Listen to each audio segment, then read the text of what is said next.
Ladies and gentlemen, boys and girls, children of all ages, welcome to tonight's presentation right here on JTN of the United States Online Racing League's Red Bull Cup Series. It's Race 3, the round of 8 here at Dover, the elimination race, the penultimate race. It's every adjective, everything you can throw in the dictionary, throw it at this race. I'm JoeTowNetwork. Alongside me tonight, it's not Tommy Bordeaux, it's Mr. Ricky Collette. Welcome to the booth here at USORL, Ricky. Hi there, Joe. It's great to be back for a second time this week to help you call this exciting final USORL race before the finale race next week. Yeah, and we're going to get right into it here tonight, folks. Here's what your playoff points, or play-oof points as they're so affectionately called here in USRL.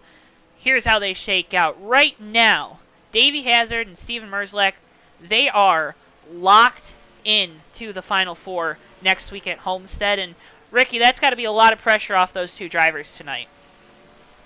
Oh yeah, definitely. To be able to say that you're locked into the finale is a huge weight off your shoulders. Definitely means that this race is more or less a formality, I guess, is the best way to say it for those guys. Get some on-track experience, get a little extra time just bumping elbows with these guys, stay loose, stay ready for next week. Yeah, and then we see Cal Laval and Garrett Sidner. They're both right now in the 3rd and 4th positions, respectively. Cal's got 20 points on that bubble, and Garrett's got 10. You look at the guys on the outside. Darren Ingram's back 10 points from Garrett. Cam Barnes back 12 points after post-race penalties for those two last week at Charlotte due to a last-lap crash, I believe, and maybe Darren's was the caution before. So they lost points there. And then Noah Joyce currently sitting 16 back, and Trey Coleman, he's in the ultimate must-win scenario tonight. 25 points back of that cutoff line. Ricky, those four guys, they're all going to be competing for this win tonight, no doubt. They've shown it all. They've shown speed all season, but knowing those drivers like you do, like I do you think that it's a real possibility for any of those four to get the win and play spoiler for those current top four? Absolutely, 100%. Those guys, that entire grouping of four you said, are some of the most, driven guys on the track there. They're always trying to push the envelope, trying to get the most that they can out of their cars, and a lot of times it pays off with some wins and great results. So it's not far-fetched to think that one of those guys, that whole grouping, might see victory lane by the end of this. Should make for an exciting race. All four of those guys generally already so hungry during a normal race. Now you're putting this point situation in front of them. Now they got to go even further than what their normal 100% is to pull this off. Will make for very entertaining time tonight. And it's definitely going to be a lot of entertainment. So happy you're joining us here on JTN. It's the playoffs here at USORL, and it's going to be a fun time tonight at the Dover, I believe it's International Speedway, DIS, where the NASCAR Cup Series and all the NASCAR National Touring Series head next week. Ricky, before we get into the races, we're working happy hour right now. You'll see the cars from this beautiful blimp cam up here in turn 1, but before we get to the race, what is going to be the biggest key for these drivers tonight at this treacherous concrete mile? The Monster Mile, as it's so affectionately called. Well, Joe, the most treacherous part of this track is going to be hitting your lines. Dover's a menacing track. They don't call it the Monster Mile for nothing. This concrete 1 mile track with its big banking, it's very hard on the equipment, very hard on tires.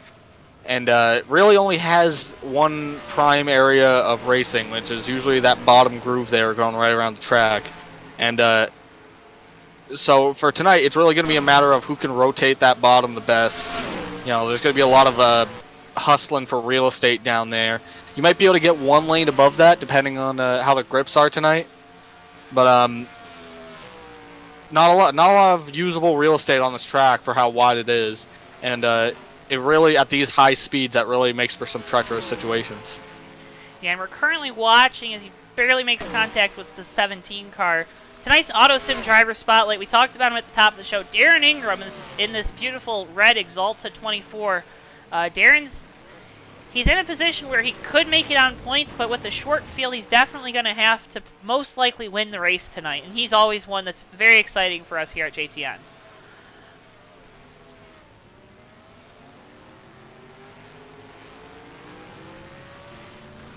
And as you can tell, Ricky is beyond excited right now. But this 24 car, we've seen him all season long towards the front, Ricky. And, oh, you see that beautiful TWB sign. I just wanted to mention that TWB Technologies, big supporter here at JTN. But that 24 car, he's going to have speed tonight. We know that for a fact, but it's going to be about executing in this pressure-packed situation, isn't it, Ricky? Yeah, the thing about Dover is that a lot of it comes down to consistency. Like I said, hitting your marks is pretty much the most important thing that you can do here in terms of getting a fast lap, keeping position, passing other people too. Honestly, you're just waiting for everyone else to mess up, so you got to make sure that everything you're doing is to a T perfect constantly. So execution is going to matter more than anything here. To that 24, to your point. We definitely know he's fast tonight. Interestingly enough, he did not take a qualifying lap. So Darren Ingram here is going to be starting, at the moment, it looks like 17th at the start of this race. So in addition to his treacherous point situation right now, that 24 Chevy is going to be right in the back of the field. He's going to have some passing he's going to have to do to be a factor in this race. And he's going to want to be a factor in this race because, again, he's pretty much in a must-win situation from what we've seen. You saw on the back straightaway a rule change coming out this week for next season here in USORL in the Cup Series. They're going to be using the choose rule next season, so you saw the V on the back stretch for the drivers to choose their lane coming to restarts, and that'll be an interesting thing that if you want to get involved with the United States Online Racing League, make sure you check out their SMS in the description below to sign up.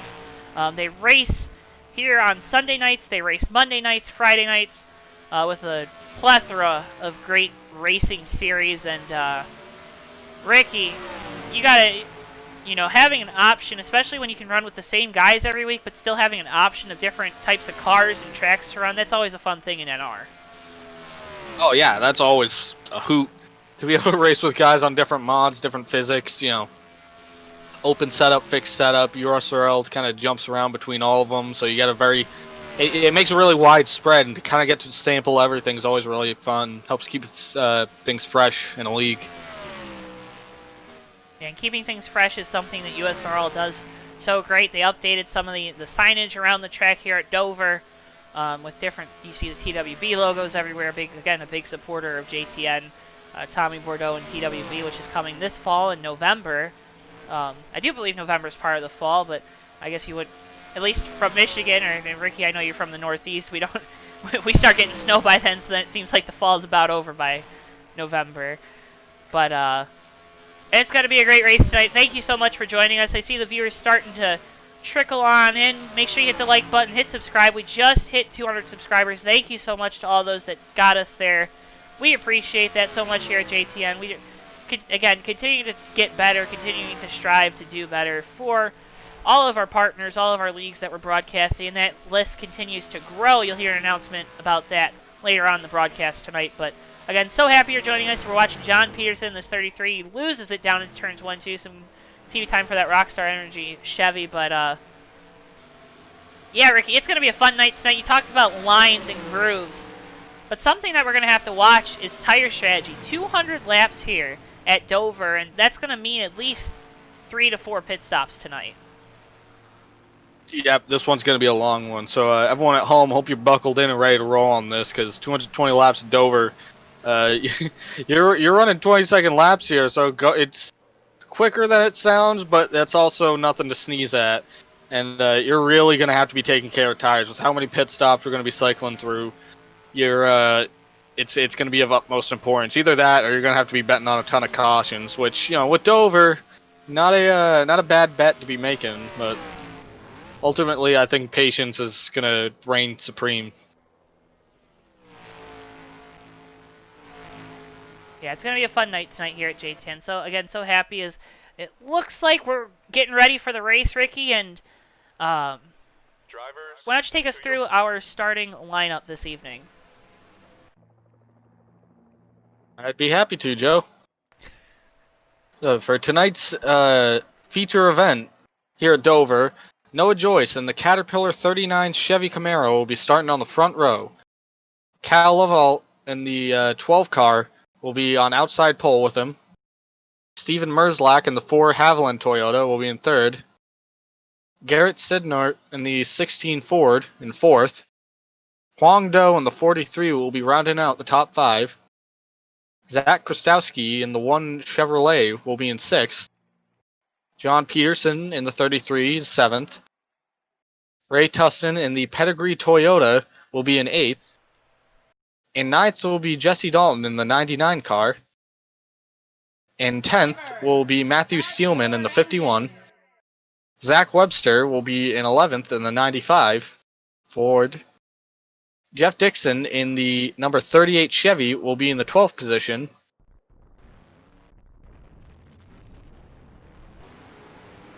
The 17 DeWalt Chevrolet will be alongside Dixon in the 13th, will be behind Dixon in the 13th, my apologies. Cam Barnes in the 20 will be in 14th. DJ Harris in the 78 will be in 15th. Trey Coleman in the 14 Chevy will be in 16th. Darren Ingram in the 24 Chevy will be in 17th. Davey Hazard in one of those guys locked in tonight will be in starting in 19th. And Mikey Murata in the Napa Auto Parts Toyota number 41 will be rounding out this field for tonight's event. Thank you, Ricky, for taking us through that starting lineup here. So happy you're joining us for tonight's TWV 200 at Dover International Speedway. I'm Joe Townetwork, Ricky Collette at my side tonight. The field comes out of turn 4, gets ready to hit the restart zone. Noah Joyce, Cal Laval in the front row, and green flags out. We're racing at Dover.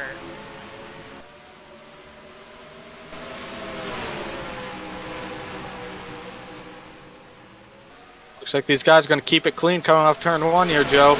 Cold tires are a big thing here at Dover. Very tricky on that first lap, but it looks like the leader, 39 to 12, are going to keep it side by side going through 3 and 4. And they keep it side by side, but give the lead to Noah Joyce, our pole sitter. He leads lap 1, gets a bonus point, but again, he's in a position where he's got to win this race tonight. Yeah, so he's going to want to stay up front all night, really, to secure that real estate, make sure that he's there at the end. So even if points aren't going to be much of a factor, and it's really just a matter of winning the race, it's not bad to get yourself situated up there, get used to being up front right now. And you definitely want to stay up front for as long as you can. And Noah Joyce starting to pull away on Cal Laval.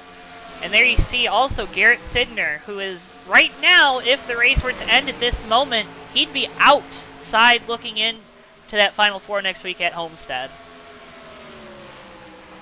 Yeah, this 16 car was pretty fast in practice. I think he's going to be a factor in the race here.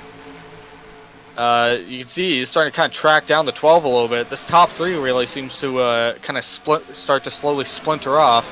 Be interested to see if Steven Merzlak in the 4 and Huang Do in the 43 can catch with him. But right now it looks like they're spreading out.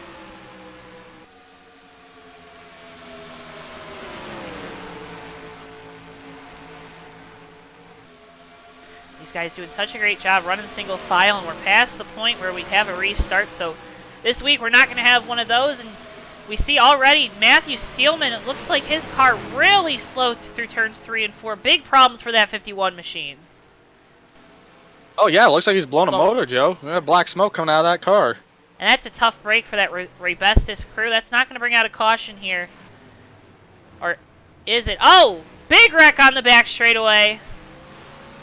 I'm thinking maybe I spoke too soon about that point of no return. Goodness. Oh, yeah. Maybe not, because we're getting back going. Yeah, a few guys around here. Zach Kostowski around the 114. Trey Coleman, Well, one of those guys. Trey's got to win tonight. Yeah, that replay. It looks like he doesn't have a ton of damage right now. Never mind, we won't fetch you that replay. Hold on 1 second. And we just lost all our cameras, Ricky. Oh boy. Not a great way to start the night. Oh my goodness, Joe. My goodness, my goodness. This replay's a hoot. And we're not going to get it for these fans at home. So sorry for that. We'll be right back here on JTN.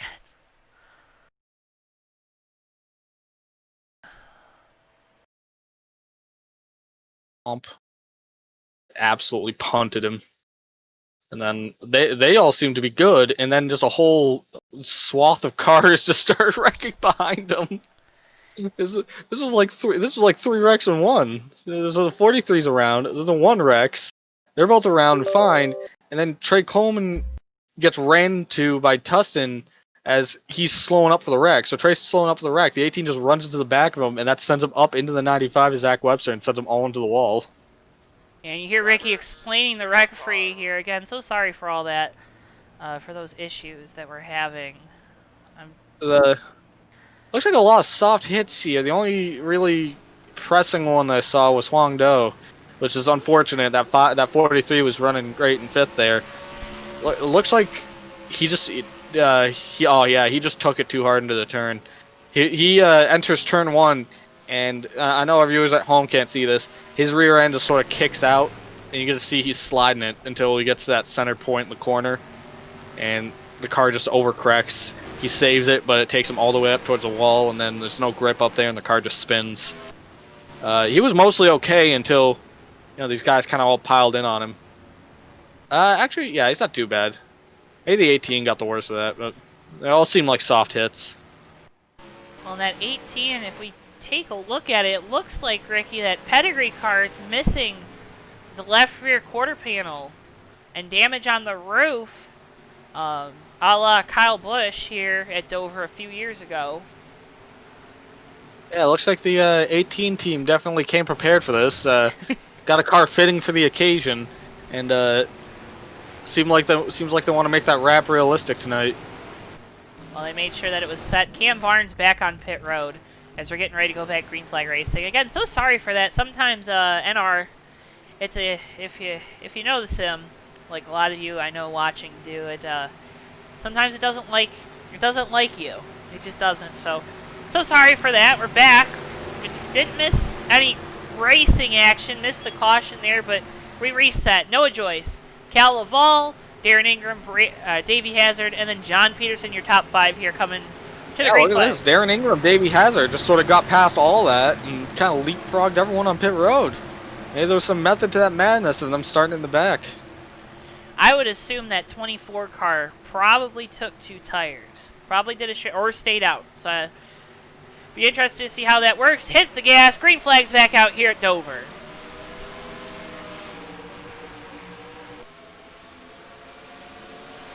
Already there's towards the back of the pack, you saw drivers fighting to get back to the bottom.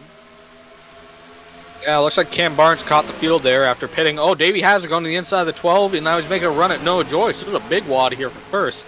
Oh, Davey Hazard going to leapfrog these 2 positions here. Oh my, that car is...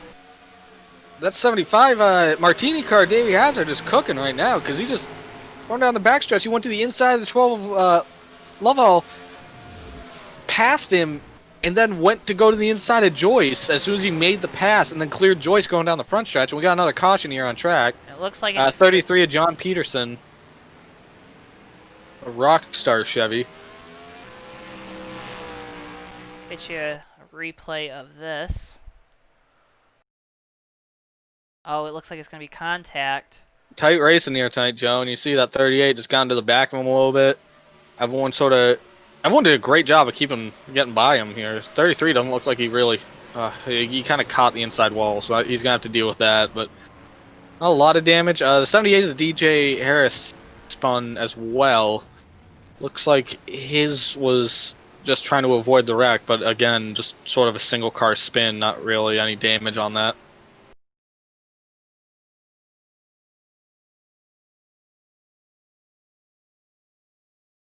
Looks like this might have been something that was secondary from this, maybe from all the guys checking up.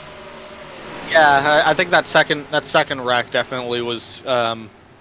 Looked like Harris was up high, and him and the 95 Zach Webster just got together, trying to get by that. Because that spin happens, a caution is immediately called. You're not really sure when someone spins like that, especially when they're behind you. You really don't know what's happening there. You don't know if they're going to save it. You don't know if that's going to constitute a caution. You don't really know what's happening there, so you're kind of staying in it until you hear otherwise. So they were just like 3 wide there. There was no real getting around that they were going to get together, but that was just a matter of circumstance. Unfortunately, the 51 of Matthew Steelman is already off track here. That blown motor looks like that'll be the first car out for the day. Well, that's a tough break for that Ray Bestis crew there on that 51 machine, but Beautiful car. I know. But you look, our Autosim driver spotlight, Darren Ingram, out front here at Dover. Him and the 17 of Oakley decide to stay out along with Trey Coleman, Zach Kristowski, and Cam Barnes. Barnes had just come down and took 4 tires that last time, but Darren's got the lead here, and he looks behind him on that inside row, and he's going to have 2 other guys that are hungry to try to get a win tonight as well. Yeah, Joe, and Davey Hazard got a speeding penalty on pit road. I see him dropping to the back here, so he's going to have to back and forth again. But that's 75. Keep an eye out for that 75 here, because he passed those guys like they were standing still on that last run. That car is definitely fast, and I think that's not going to be the last time we see him tonight by any stretch. I think we're going to see a lot more of them tonight. Beg my pardon. Well, it looks like an interesting move for Darren here in the 24. He's going to take the outside line on this restart. I would assume that car's maybe just a little too, maybe a little, I don't know, taking the outside here. I feel like the inside would definitely be the way to go, but... Yeah, Joe, I could actually feel that for you. As you saw with, well, the viewers at home could see it with Huang Dong, the 43 there, when he spun, that was totally on just cold tires. For as much as the car rotates on the bottom there, when the tires are cold, the car will just snap. It will just start sliding, and you'll just spin it with no hesitation. Starting on the outside will sometimes help that, because you can sort of keep it a lane up when you're getting up to speed, get some heat in your tires that first lap, and then get rolling. Not a bad strategy for that 24 team as we come back to take the green flag on this restart. Yeah, Darren gets a great jump on the restart. Give him the lead. Already clear of the 17. Takes the bottom down into turns 1 and 2. So it's Ingram, Oakley, and Coleman, your top 3. Yeah, Trey Coleman already back in this. Cam Barnes as well in the 20. Some of these guys, like we said, stayed out, so we'll see how those few laps of tires make a difference. But right now, it looks like Darren Ingram is definitely keeping some space on these guys behind him. Well, and one guy that's hurting right now because he started in that outside line, Noah Joyce back here in the 39 car, falling back after this restart, not in that preferred line there, and he came down pit road second, and he's continuing to lose spots here, only a couple laps after the restart. Yeah, that high line's sort of a catch-22. It's good if you're up front. If you're on that front row and you take the high line, it'll usually help you get a jump on the guy in second there. Any other position back there, being on the high line's kind of not fun, because you get caught out of line. Everyone kind of stacks up under you. There's no space to get in. You just kind of have to deal with a bunch of people passing you on a dominant line. Even if you have a better car. So now the 39 of Joyce here, that Caterpillar Chevy's fast, and now he's gonna have to pass a whole ton of people again. When we saw last week the 39 car at Charlotte, it's a completely different track, but I think a lot of times you can take some of the driving style things and maybe the confidence from that. He led a lot of laps at Charlotte, led 20, 30 laps there. So he's got confidence going into this race as we see Oakley looking to the inside of Ingram down the backstretch for the lead. Oakley's going to have that dominant line going to 3 and 4 to see if Darren gets a run. Looks like he will, but that 17 might be able to just pull this off as they come into 1 and 2. Yeah, already battling hard for the lead here so early on in the race. Give it to Oakley, but Darren looks like I don't know if maybe that car's scrubbed off the tires a little too much, but it already looks like that 24 team, they're getting tight. Yeah, you can see it. He's running like a lane up off the bottom there, which is not really what you want to do. And you can see guys stacking up behind him here. 14 of Trey Coleman, the 20 of Cam Barnes. A couple of these guys that we're talking about need to win to solidify their place in the finale here. They're kind of all starting to cluster together. But yeah, that 24 looks like he's starting to regain his composure a little bit, but still not looking like that 24 Exalted machine is where it needs to be to catch that 17, as 17 of Jake Oakley here is starting to leg out on this field. Well, I think something that's helping the 17 car right now, the 24 is really tight. You can just see it through his center of the corner speed, and he's kind of holding up Cam Barnes right now, running third. Barnes continues to look low. He gets to the inside here down the front straightaway, going into 1. Not enough, though. Ingram still running high and big Yeah, time loose there for Cam. Yeah, and these guys got to be careful here. Cam Barnes at 20. He has a faster car at the moment, but what he just did there was he sent it into the turn too hard, and this is why you always got to be careful about your marks, is because you never know when the other guy's gonna make a mistake. Because Darren Ingram threw car too hard into the turn. You can see how far it washed up the track that last time by. Barnes missed a really good passing opportunity there just by circumstance. It really does stress that point again of just hitting your marks and not overdriving the car. And trying to hit your marks too. Dover, I know at least in my experience, Dover is just so much about momentum, right? A lot of times we talk about road courses in the same way. You want to make sure you're being consistent with your laps, as it looks like the 12 car might have blinked out there. He appears back on the screen, but it's so much about hitting it as Cam Barnes goes to the inside, but it's so much about keeping that momentum up, and we're going to see it right here. Darren Ingram, if he stays on the outside line, it's going to be tough for him to get back going if he can get back to the inside. Yeah, it's going to hurt his momentum pretty hard here, and this is why you're kind of seeing the 20, the 12 pass him. See if 14 Trey Coleman catches him. But that's also why you saw everyone kind of stacking up behind him as soon as he started tightening up, was he missed that turn one time and everyone sort of immediately closed in on him. You know, all these cars up here, open setup or not, all these guys are running such close lap times that anything you're doing to get an advantage is going to pay off a lot on track. So when you falter even for a moment and get these guys sort of up with you, you're not going to immediately drive away from them if it's a long-standing issue. They're just going to be stuck on you. It looked like the one car, Zach Kostowski, big moment on the back streets.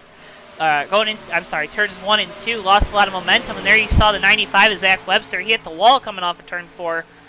So if your name's Zach right now, you're losing a lot of momentum here on track. Yeah, and those two right now seem to be kind of rolling around the back here.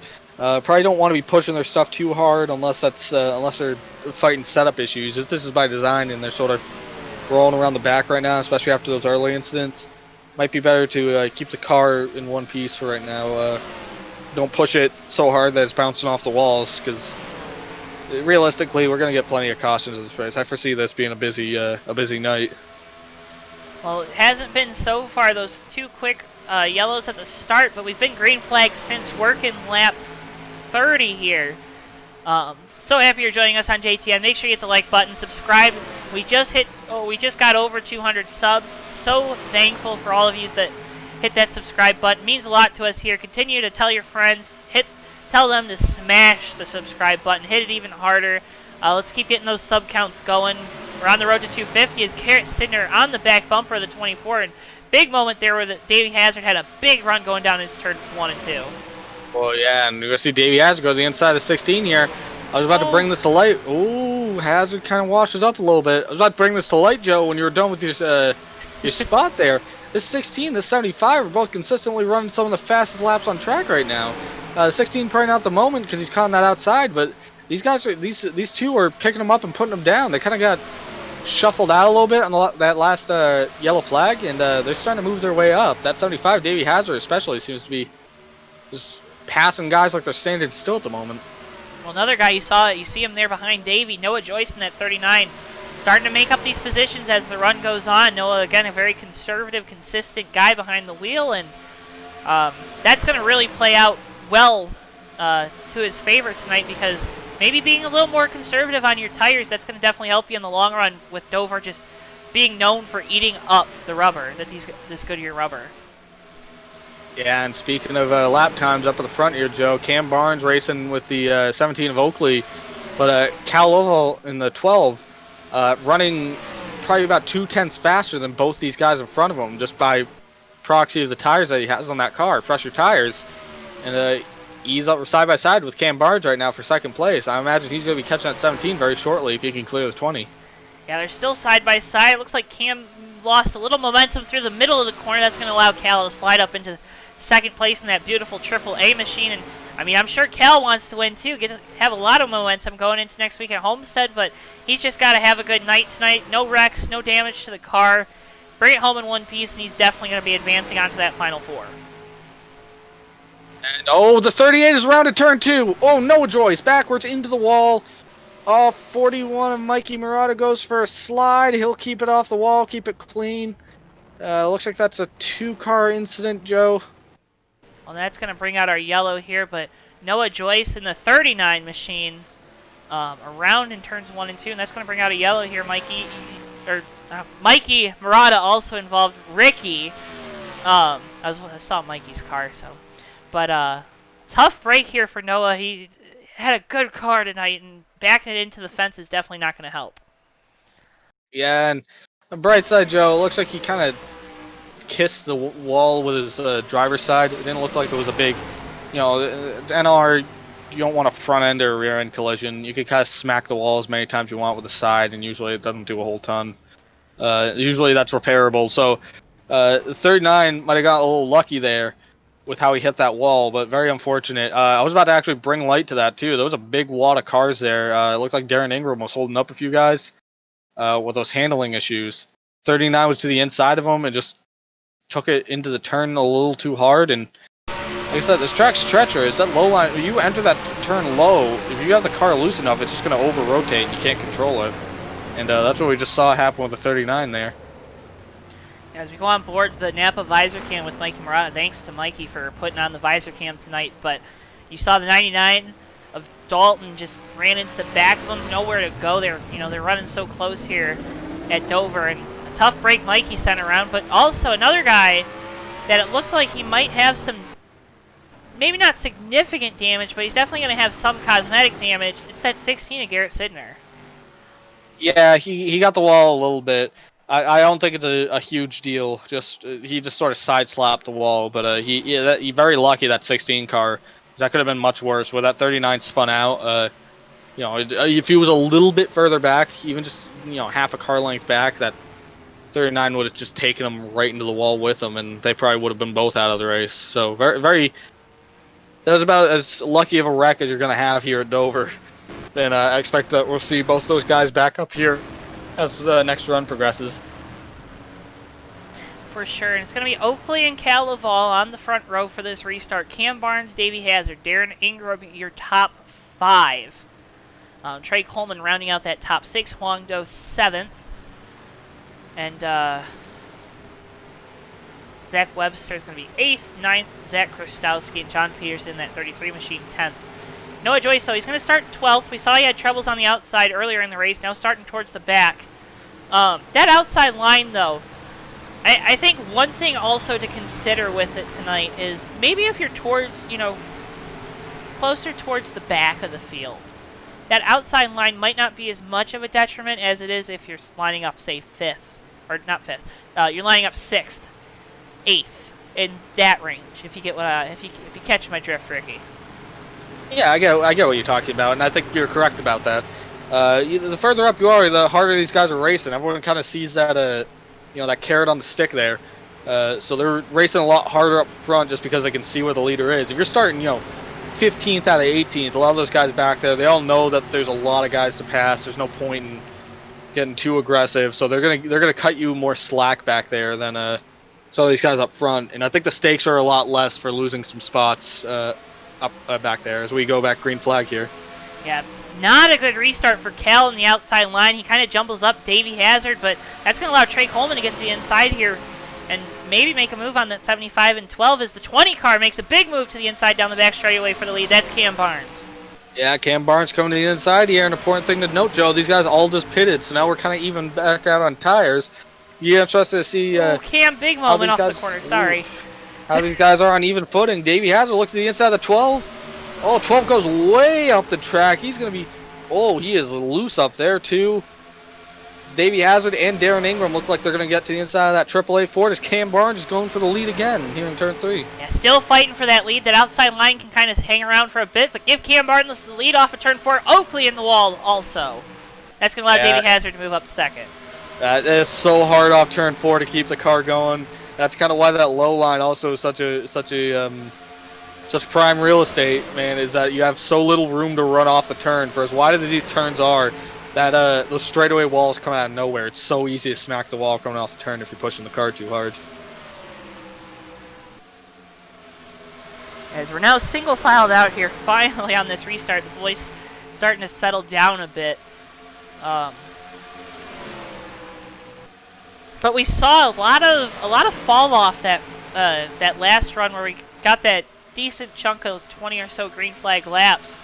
But now that we're back even, it looks like Cam Barnes has a really good shot of winning this race right now. Yeah, that 20 car's really come to life. You know, we really didn't get to see his full moxie that last run because he was on older tires, so he was sort of nursing it. But right now, looks like that 20 car's really hooked up. Looks like the 24 Darren Ingram's going a lot better right now. It might have just been a matter of that his car's too tight. 17 of Jake Oakley is around turn 1. Oh, he is stopped on track. Looks like that's going to be a 1-car incident. And that's going to bring out another caution, Joe. Well, that's a tough break there for the 17. He was running so good here. So we'll get you a replay of that. That's very unfortunate. It looks like he smacked the wall with the rear end, too, so that'll definitely be something that they're going to have to hammer out. Again, Dover strikes again. Looks like Oakley just over-rotated. You know, it was probably, might have been savable, but the guys behind you, Trey Coleman, the 14, gets in the back of him. But the viewer at home might be wondering, you know, why aren't these guys slowing down a little more? These cars are so loose, and this track has so little grip in the turns sometimes, especially on new rubber, that even if you let off the gas, when you let off the throttle, it helps the car rotate. You know, there's no load coming off from the rear axle anymore. The wheels pushing the car along, so the car will rotate a little better. But the thing is, just getting off the throttle here in the turns will make the car over-rotate and make that situation 10 times worse. So Coleman's 2 options were either run into the back of the 17 and kind of finish him off when he's already halfway sliding, or get off the throttle, go 90 degrees sideways in the turn, which he would do, and then get into the 17 and then have that possibly be 10 times worse. It's a catch-22. It's very hard to avoid wrecks here at Dover, just on those grounds of the cars are set up. These guys are setting the cars up so loose to make it around here. You know, some of the weights these guys run in the rear of the car, it's, you know, they're turning right more than they're turning left sometimes, and the detriment to that is that everyone kind of has to do it, but it makes it hard to avoid stuff when it happens in the turns here. See everyone coming off pit road, everyone taking advantage of this time to come get some tires. Cam Barnes, though, looks like he wins another race off pit road, but the 78 car is still out on track here. It'll be interesting to see if that 78 is deciding to stay out, get some TV time right here on JTN for that team. Oh, see what the 78's doing here. At the moment, you know, the USORL runs manual caution, so we can't really get confirmation on when they're going green. They're doubling up right now, so we'll see if the 78's going to stay out. And it looks like he is, so that, again, Davey Hazard, he's going to be in that outside line. We saw Cal Laval in the outside line on the front row last time when he didn't have control of the restart. It was really hard for him to get going there. Yeah, I gotta say, Joe, I'm a little worried here. That 78 of Harris, he's not going to be bad. They didn't run a ton of laps on those tires, but you saw what happened with the 24 of Darren Ingram there. Just that few lap difference on tires really did make a difference. And I don't think that 78's going to have an issue to get going, but if Davey Hazard there, Huang Do, John Peterson, Noah Joyce, that whole outside line there, if that 78 is on a different tire cycle, he's really going to hold up that outside line. Well, he's got to get going here on this restart. So DJ Harris, Cam Barnes, your front row. Darren Ingram, Davey Hazard, row 2. Cal Laval rounding out your top 5 with Huang Do to his outside. Again, so happy you're joining us here on JTN. Working about a quarter of the way through this race, the TWB 200 at Dover.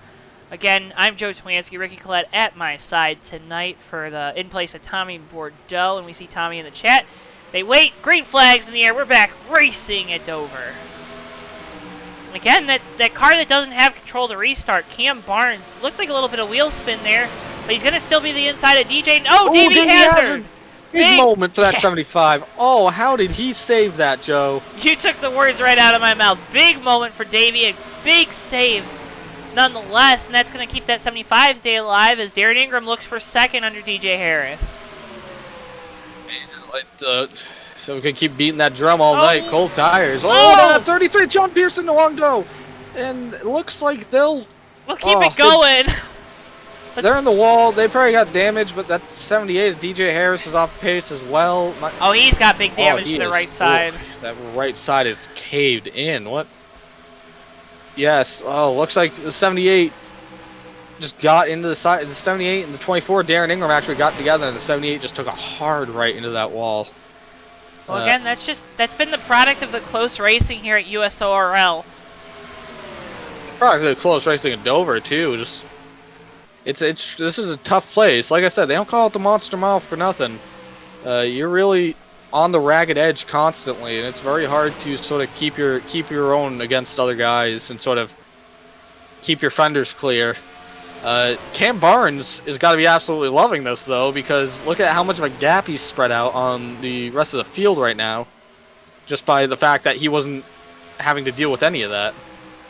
Well, that's definitely got to help to have all that clean air on that nose, too. That car is going to stay handling exactly how he wants it for a longer period of time. But you got to wonder, too, I mean, we know that NR is a sim where drafting is important at almost every single track we go to. And this Dover, with the way the grips are at this Dover, this 2013 Dover, that's still the case, isn't it, Ricky? Yeah, definitely.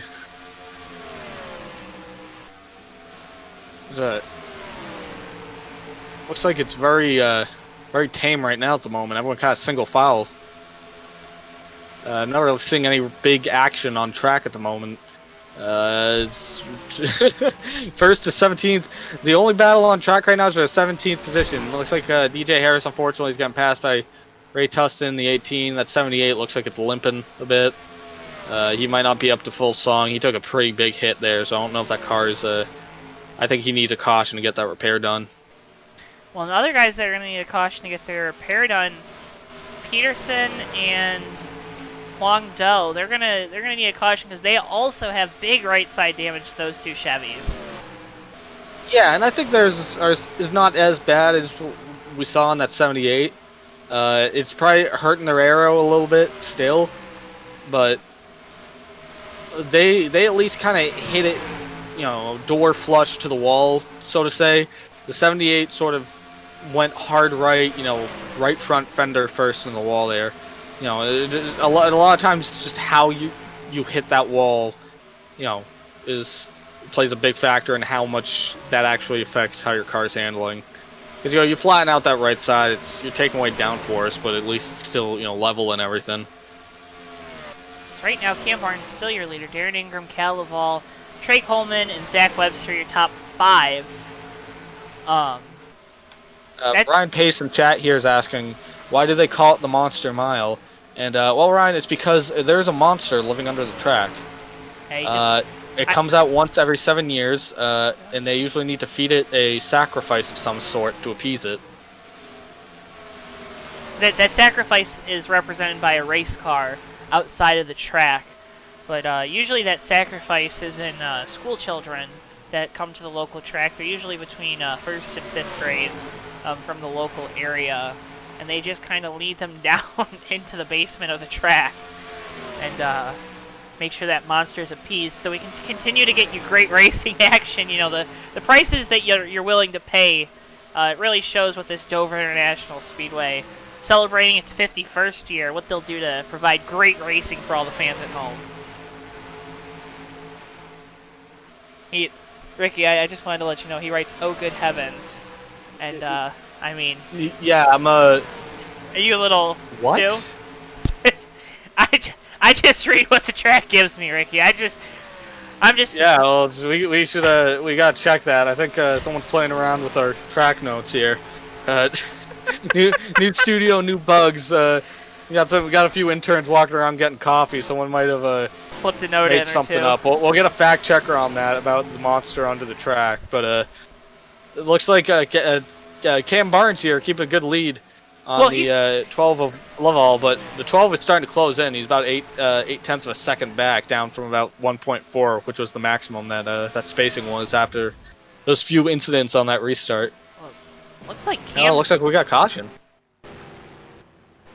Oh boy. What could this be for? And looks like Oh, it looks like it's Peterson in the 33 and the 38 at Jeff Dixon. They were hiding. They were hiding down there. I wonder what they were doing. I'll get you a replay. oh yeah, it looks like again the 33 just over rotated and he was trying to save it and Dixon couldn't really do anything.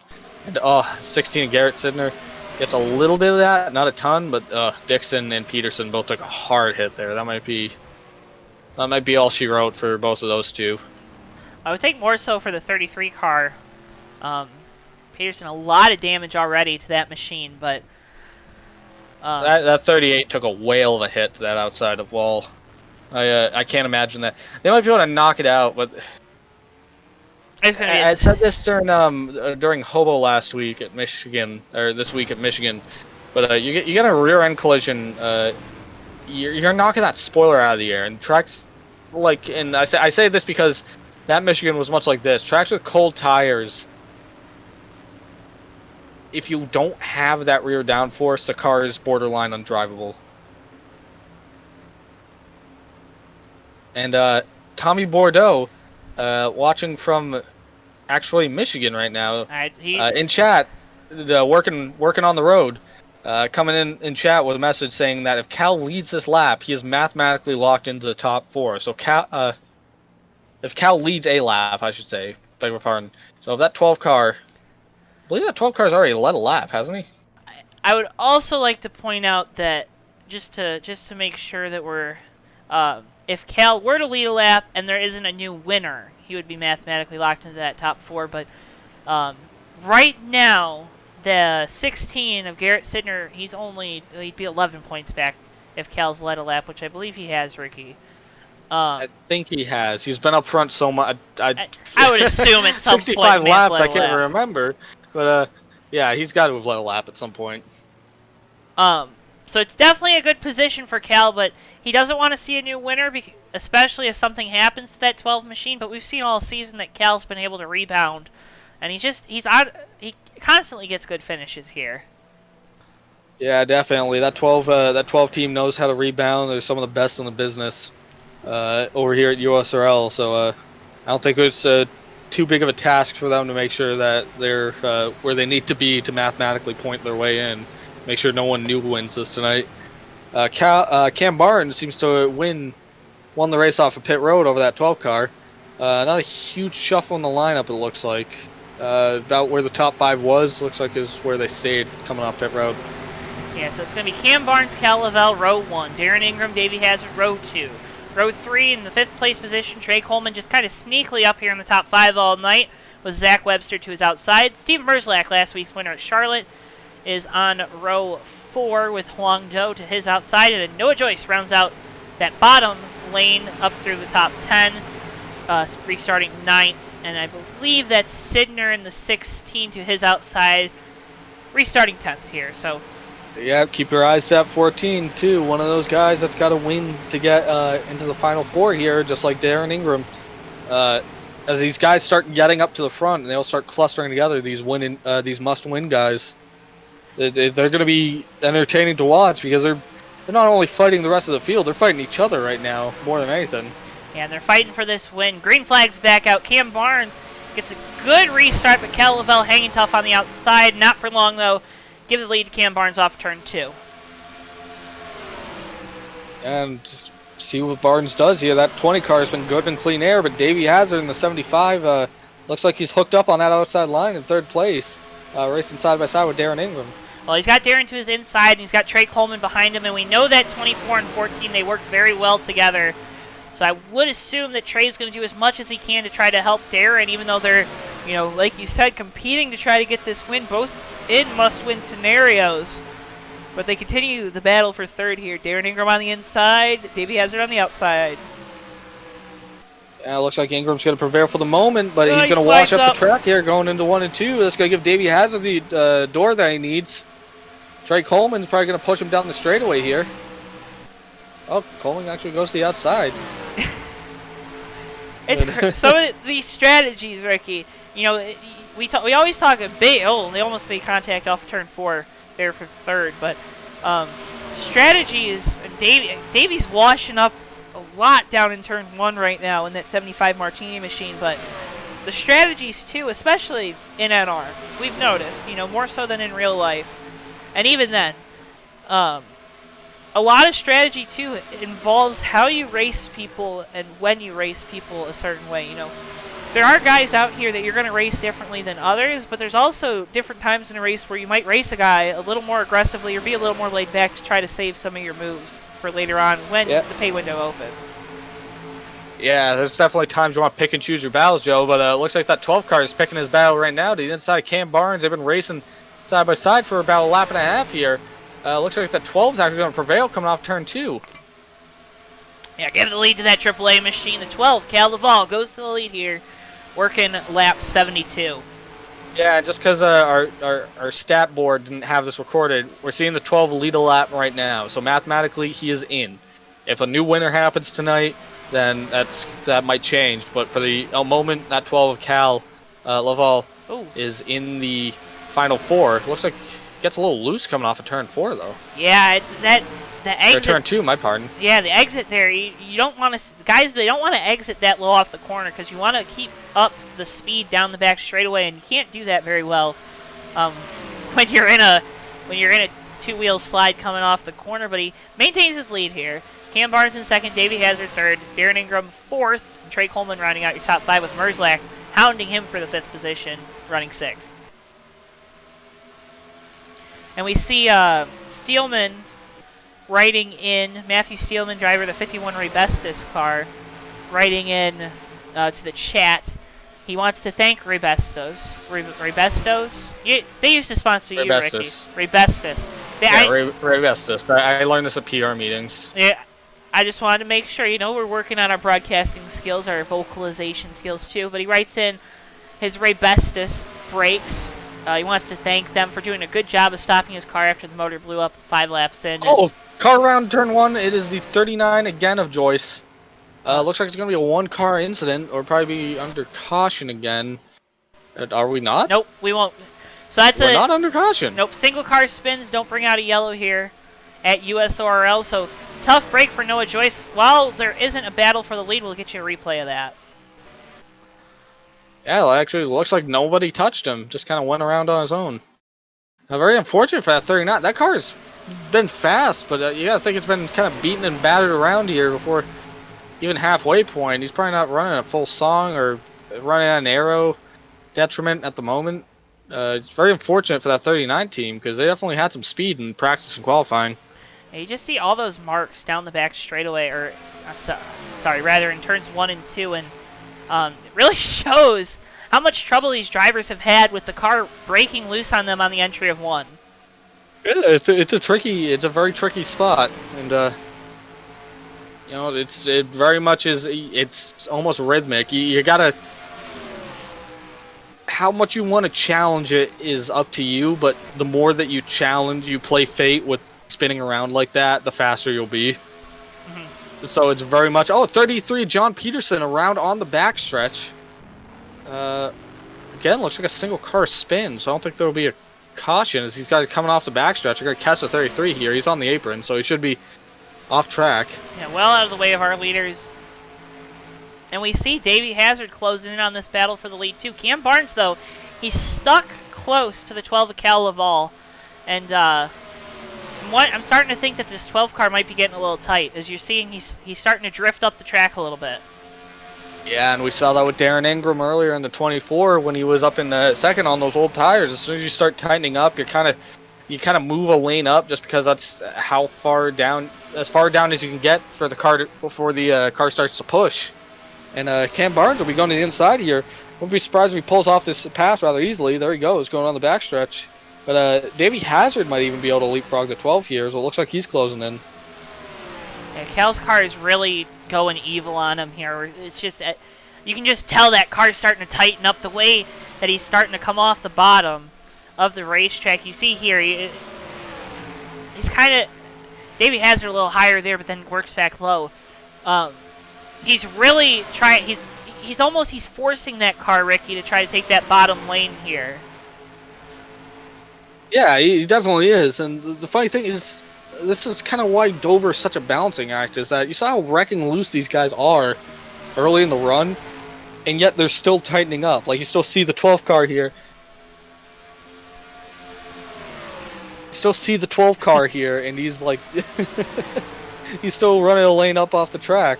So it's tough getting your car set up right. It'll be hard for this 12 team to figure out what kind of adjustments they need to make to remedy that, because clearly, as the run goes on, they kind of lose some speed to the 20 and the 75, or at least to the 20. But the problem is, if they loosen that car up anymore, then you kind of run the risk of it becoming wrecking loose again. And you really don't want to spin around. That could cost you the race if you spin around the turn by yourself. Yeah, all these top three, though, they're starting to give each other a little bit more room. Davey's kind of backed off of Cal, and Cal's backed off of Cam. But, they're doing a great job. We'll go through the field here, though, so...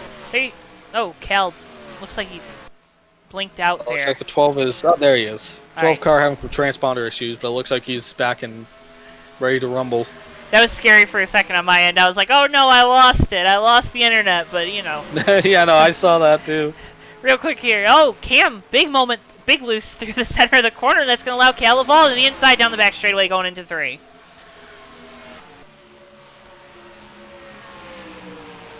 Yeah, Cal's going to get that position, but don't look now. Davey Hazard now moving into... Looked like he was going to get to the inside of Cam down the front straightaway, but maybe thought better of it. As Cam really getting high through the center of the corner, that car's definitely getting really tight on him.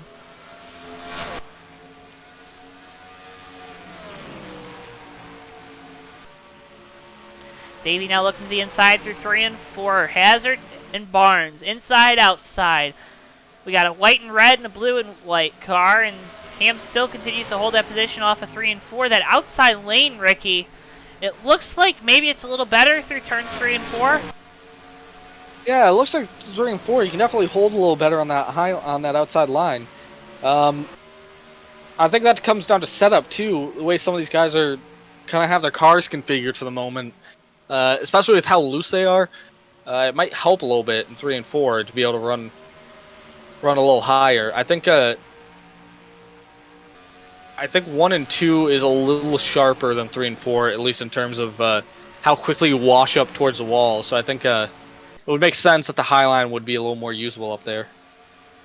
As they're starting to close in on Tustin in the 18 lap trapped Laffick, as others would say, in that 18 car washing up off the corner, in the 12 is going to catch him at the bad moment. 18 hits the wall. They're trying to scrape up that right side to look like the left, but that was almost a big moment there coming off of turn 2. Yeah, that was a tricky moment there. Tustin didn't do anything wrong. He was just holding his line up high near the wall. It's just these guys, when you're running at full song around Dover here, the car naturally washes up towards the wall going onto the straightaways. So it's hard to come off the turn, wash up towards the wall, and then immediately have to get away from the wall. But well handled there by all the leaders. Well handled there by the 18 car. Just a good job by everyone to keep that clean. Well, as we see the leaders going side by side here. Oh, the 20 car really washed up through the corner. That made Cal go high and give the lead back to Cam Barnes here. We're closing in on green flag pit stops here, and Davey Hazard now moves to the inside. Davey Hazard loves what he sees right now because that helped him get past the 12 car, and now he's in the catbird seat here to go chase down that leader.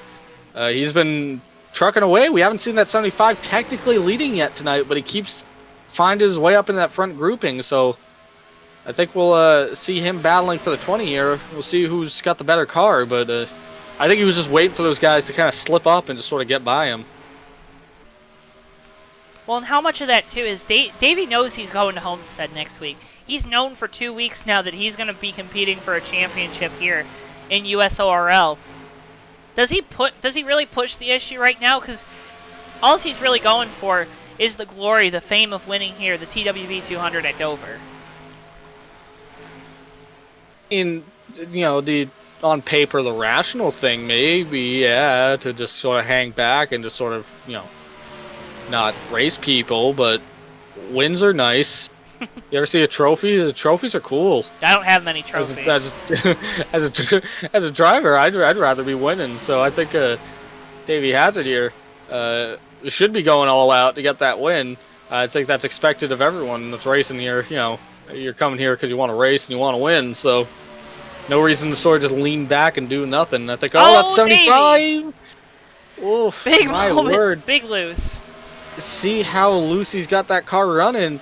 He just slid that a little bit. He's been saving it, but he keeps doing that every now and then. He just overdrives the car a little bit, and he's got to save it.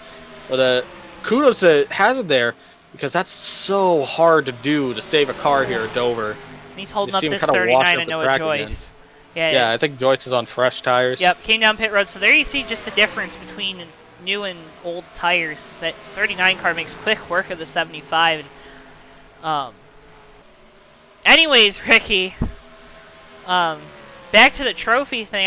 I'm up here in the JTN booth because I don't got many trophies, and I wasn't winning many trophies. I'm in the same boat. Well, you know, we try. We do our best. We try. We do a good job. We do our best. And we'll be back with our fans Wednesday night for the Fast Racing League's championship race at the Texas Motor Speedway. That one will be a fun one. It'll be live here, 8:20 p.m. Eastern Daylight Time, since it's Daylight Savings Time right now. And Ricky, that'll be a fun one Wednesday night as well. Oh, absolutely. The finale race at Fast has been absolutely insane the past few years. You never really know what's going to happen. You never really know who's going to make it into that Final Four, but usually it's the cream of the crop. But you never know how everything's going to transpire in that race. We've had calm races, chaotic races. We've had people win it and then have it taken away from them. You really never know what's going to happen in that finale race. It is an absolute blast to watch from the sidelines, and I think everyone's in for a real treat on Wednesday as we go to Texas for that finale. Yeah, Texas is always a fun track there, and it's going to be Tommy Bordeaux, one of our fellow JTN broadcaster, Brandon Hawken, his teammate, so it's going to be PTR versus my team, Team Twansky, with the 21 of Mikey Murata, who's in this race in his 41 machine, and Ryan Pace, who you can find in all these JTN chats, spouting some beautiful facts for us in the chat, keeping it lively, and it's going to be a fun one Wednesday night, Ricky. Oh, yeah, definitely. But we definitely got a fun one on our hands tonight. Cam Barnes still your leader. Again, he's in the must-win scenario. He's got to win this race tonight. Him, Darren Ingram, Noah Joyce, and Trey Coleman, they all are in this must-win scenario. And right behind him, it's Cal Laval, who would love nothing more than to keep these guys out of that Final Four next week. Yeah, he's definitely playing defensive right now. A 12 machine. But, man, he's... that victory is right there in his grasp if he can start tracking down Cam Barnes again. Still kind of seeing this pit road cycle. Trey Coleman passes Davey Hazard for third there. This pit road cycle is kind of coming around. Jeff Dixon with half a car in that 38 machine. Rolling around in fifth. So, the pit cycle is bringing some interesting things, but I think that 38 actually just kind of got back up there on his own merit. Oh boy, pit stops coming up here. As again, just a quick reminder too, I know some of the video feeds might be a little off here tonight. We're working through some storms coming through the area. Luckily enough, though, you know, they're within that 8-mile radius that USORL institutes for the safety of our crews and spotters, and trying to provide you the best audio we can, at least the best commentary that we can, as Cam Barnes continues to lead with Cal Laval right behind him, and Jeff Dixon just leapfrogged the 75 and the 14 for third place. Jeff Dixon, look at that. Is that part, you know, rear end damage in NR can be kind of weird. It can work in mysterious ways. It can make the car a little bit looser throughout the portions of the race. Could that maybe be working in this 38 car's favor? I don't think it. I mean, it could. On paper, it could. I mean, with how loose this track already is, I can't imagine you'd want the car looser. That being said, the 38 Dixon definitely could have tightened that car up. You know, this open setup, he could do whatever he wants at. As Darren Ingram's down on pit road right now, he could do whatever he sees fit. Huang Do come down to pit road too, but so he might be able to tighten that up too. But maybe get that spoiler out of the air. Maybe it's just giving him a little extra straightaway speed. Maybe he's trying to figure out how to compensate for that lack of rear end. Yeah, Cal Laval. Oh, Davey Hazard misses, and Garrett Sidner around hard into the inside wall. That is a big one, the 16 there. Looks like he's going again, but my goodness, you don't want that to happen. Mikey Murata, Zach Webster coming to pit road. Big tough break for Davey Azza. Cam Barnes is locking her down to come to pit road.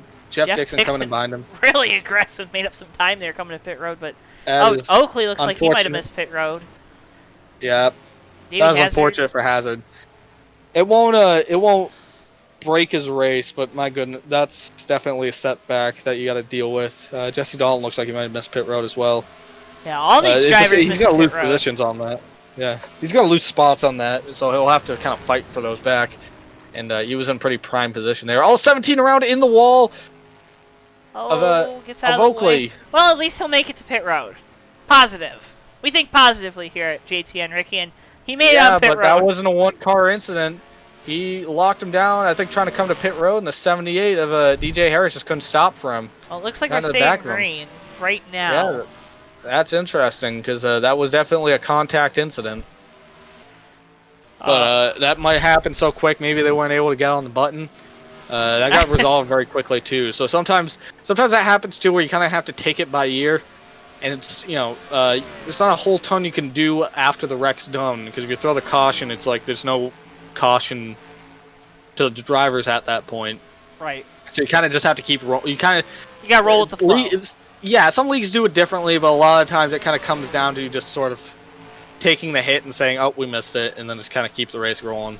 And that's what it looks like right now.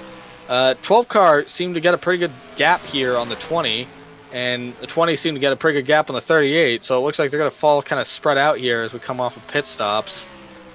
Well, I was going to say, Ricky, one guy that's rolling right now is this 12 Cal Laval. He came down at the start of the pit cycle second, behind Cam Barnes in that 20 car, and he comes out on top here with a pretty decent lead by the standards we've set tonight here at Dover, and that's definitely got to feel good for that 12 team, but you kind of wonder if he maybe used up the good on those couple outlaps there that he had over the 20 machine. Definitely, with how much the tires are wearing, how quickly the tires are wearing. I'm thinking my bigger concern really would just be that if the 12 AAA team has been able to make any adjustments on that car, because it looks like Cal has more of a short run car than Cam Barnes in the 20 has. Cam Barnes in the 20 seems to have a long run car because he kind of tracks him down the further we get into the run. So the 12's got a gap right now, but if I was him, I wouldn't necessarily be sleeping soundly over that, because that 20 could just as easily reel him back in as he did the last run. Well, how much is it too with Cal? He's got the big lead. A lot of times late in races they talk about managing a gap. But how much do you really look at that gap right now? You say, I got this huge lead, again, compared to a lot of the leads we've seen tonight. Maybe I save my tires a little bit here. Let Cam use his stuff up a little more trying to catch me. Is that something that's possibly going through that the driver of that 12 car's head? I mean, yeah, I'm sure it usually passes your mind when you're thinking of strategy. It usually passes your mind the idea of, do I just start pacing myself? But the problem is things can change so quickly here, especially if someone's running faster than you. The 20 and the 12 are running relatively close lap times, but you almost just don't want to give up. It almost feels like sometimes it's not worth it to give up the extra time to these guys. It's better to just sort of, keep the gap. Just do what you need to keep that going. If you're fast, then it shouldn't be much of an issue to keep that gap consistent. Sure, as we're working lap 118 of 200. Again, thank you so much for joining us here on JTN. Make sure you hit the like button. Keep booping like you boop the snoot of a doogie. A doggy. Ricky, I don't know what I'm saying. It's past my bedtime. These USORL, these are for, it's the Red Bull Cup Series for a reason, because you need to drink a couple Red Bulls to stay up for some of these races. But so happy you're joining us here on JTN. I'm JoeTowNetwork. Ricky Collette at my side tonight, filling in for Tommy Bordeaux here for the USORL Red Bull Cup Series. A couple quick notes. You can check out USORL Racing League. Down in the description, you can find the link to their SMS page where you can sign up to start racing. You can also check out their Discord, which I think will be something. We'll put a link down there next week for that for sure, or if you're watching the replay, to joining. Find out more about the United States Online Racing League, currently racing Saturday nights Monday nights and Friday nights. And it's a great lot of guys here racing. And another thing you can check out the JoeTowNetwork, JTN. Check out our Facebook page. Give us a like over there. Make sure you like us over there because we post anytime we're going live with the broadcast, or the day of that we're going live with the broadcast, to make sure that you're kept up to date. You can hit subscribe here, hit the little bell icon to get notifications anytime we go live. That's a big deal as well. It helps us. You can check out our merch page. Some great deals on some really great shirts and whatnot that you can get supporting JTN, repping the brand. Also check out JoeTow Designs. Use code JTN2. I'm using up a lot of these laps here, Ricky, as we're watching Cam Barnes close in. Use code JTN2 at checkout for 10% off your purchase on anything, as much as you want. Again, another big support there. And also check out Autosim, a new frontier in simulated racing. Autosim 7.0 just came out this week with a fantasy rosters based off of the Fast Racing League Cup Series, Ricky, and you and I are both in that roster. Yeah, that's definitely exciting, Joe. It's so exciting I can hear your phone blowing up. Yeah. Congratulations for being in the Autosim roster. Cam Barnes here on track right now. Looks like he's starting to track down that 12 again. In chat here, expert analysis Tommy Bordeaux, who usually is running USORL broadcasts, says if Cal wins this race, he will be locked into the Championship 4, which means he has a greater than 50% chance that he will be in the Championship 4. So that's important facts right there, folks. That's good quick math. So keep that in mind. Keep that in the old brain to stew around for later. That if Calival wins this race, there's a greater than 50% chance that he will be in the Championship 4. Well, Tommy, Oh, we got some cars puffing smoke. I think that was a 39 trying to get to pit road. Oh, the 39 completely spun around trying to get to pit road, and he was just sitting on the bottom of the track. Oof, That's unfortunate for Noah Joyce. Looks like he hit the pit wall itself and sort of bounced off of it. But he's continuing. The 20's going to the inside of the 12 here. Yeah, battle for the lead. Looks like we got battle. Ricky, I tried to say, Callie's got this huge lead. He's got this huge lead. Now it's gone. Cam Barnes to the inside in that big, I can't say the second word, fans car. It makes the pass for the lead, makes it work. Yeah, that big booty fans car, man. It's like I said, you didn't want to rest on, that 12 team didn't want to rest on what they were doing, because that 20 was going to come alive as they went through the run, and we kind of saw it happen again. Well, and Cam Barnes, too, he's got all the pressure in the world on him tonight. He's, again, in that position as a must-win to make it to the next round, and we've seen Garrett Sidner have problems throughout the night, hitting that inside Armco barrier coming to pit road. But honestly, Cam wasn't in a position to where he could make it on points. He'd have to hop Darren Ingram to make it in, and winning is obviously the easiest route to advance yourself in these playoffs. And right now, he's making the case that he can compete next week at Homestead, and he can definitely win this evening. He's definitely making a good case for himself right now as he's starting to gap that 12 car a little bit. He's going to have to deal with some lap traffic, though, too, with catching the 18 of Ray Tustin. They get by him relatively easily, but then they have to deal with the 39 of Joyce, who's right there. Looks like they got the 41 of Mikey Murata up ahead of them. Zach Webster getting very close to the wall, coming right back into the line to clear him. That is a full clench moment for that. It's more than a full clench, Ricky. I'm yelling. I'm yelling on the radio. What is this? Some not nice words doing. Oh yeah, you're leading the race. The last thing you want to see is something happen with some lap cars in front of you. See the 41 of Mikey Murata racing the 16 Garrett Sidner for the 10th position. That's side by side down in the side by side. And Cam Barnes is gonna catch him, and there's not much any of these guys could do. Sidner's gonna give him the space, but it's still gonna kind of put him in a weird entry into turn 3 here. Oh, no, they really get close. Oh man, you really don't want to touch doors here going through the turns, because that doesn't just lighten up the guy on the outside, it lightens up the guy on the inside, and you both spin. Well, and you got to think Barnes in this 20 machine and Sidner in the 16. Garrett knows that he's off pace tonight, especially after getting that damage. He doesn't want to see this 20 car win, because that's going to erase any chance he has at winning or at going to Homestead next week. But right now, the 20 car would also, if he can continue to lead these laps, lead the most laps, he would have the points. He'd also have the points position if he were to finish second with that 16 run in 11. Yeah, and that's even more complex than the race to the winning in guys. There's a bunch of guys that could just point their way in here if they really want to. And Cam Barnes making a really good case for himself tonight. That 20 car has just been hooked up. Tommy Bordeaux, again with some more insightful analysis here. Important fact here. Really should start a segment for this one of these weeks.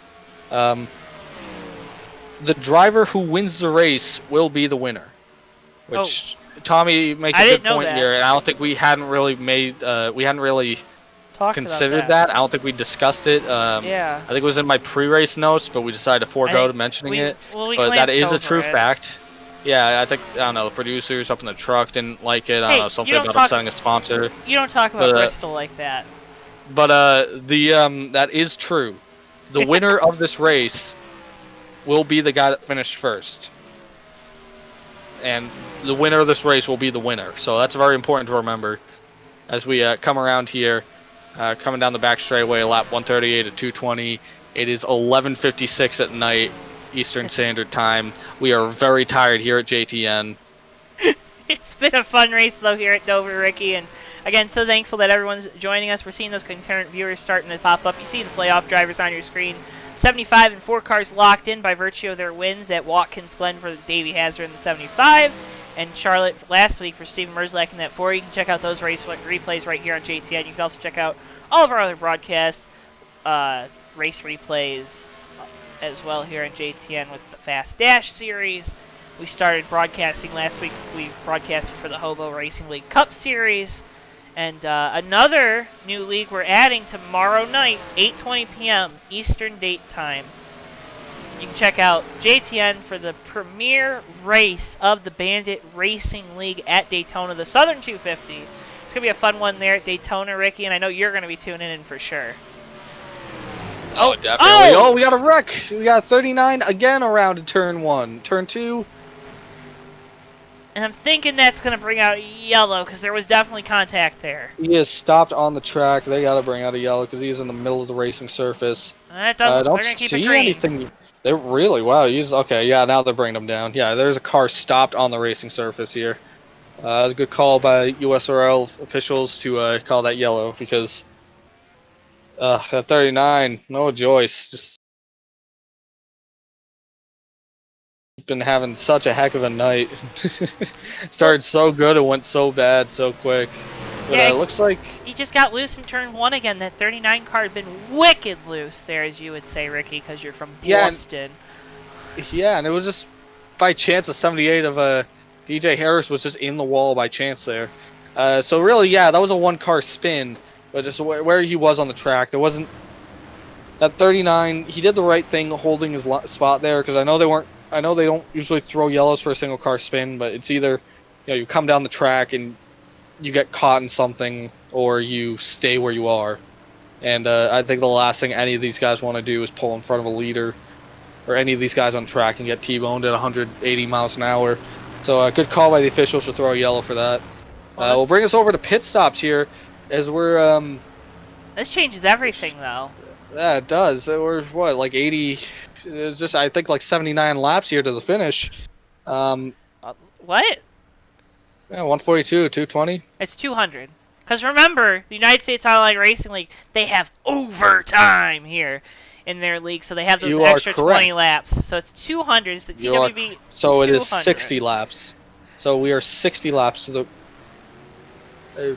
Yeah, we are 60 laps. I don't know where. I just got 70 the first time, but we were 60 laps. Well, it was that 220. It was that 220. We're 59 coming to 58. This is math is hard at this hour. We got it figured out here for you on JTN.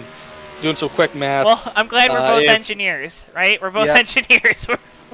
I think Mr. Tommy Bordeaux, the accounting major, could help us run some quick numbers on that to make sure that we got that lap number right.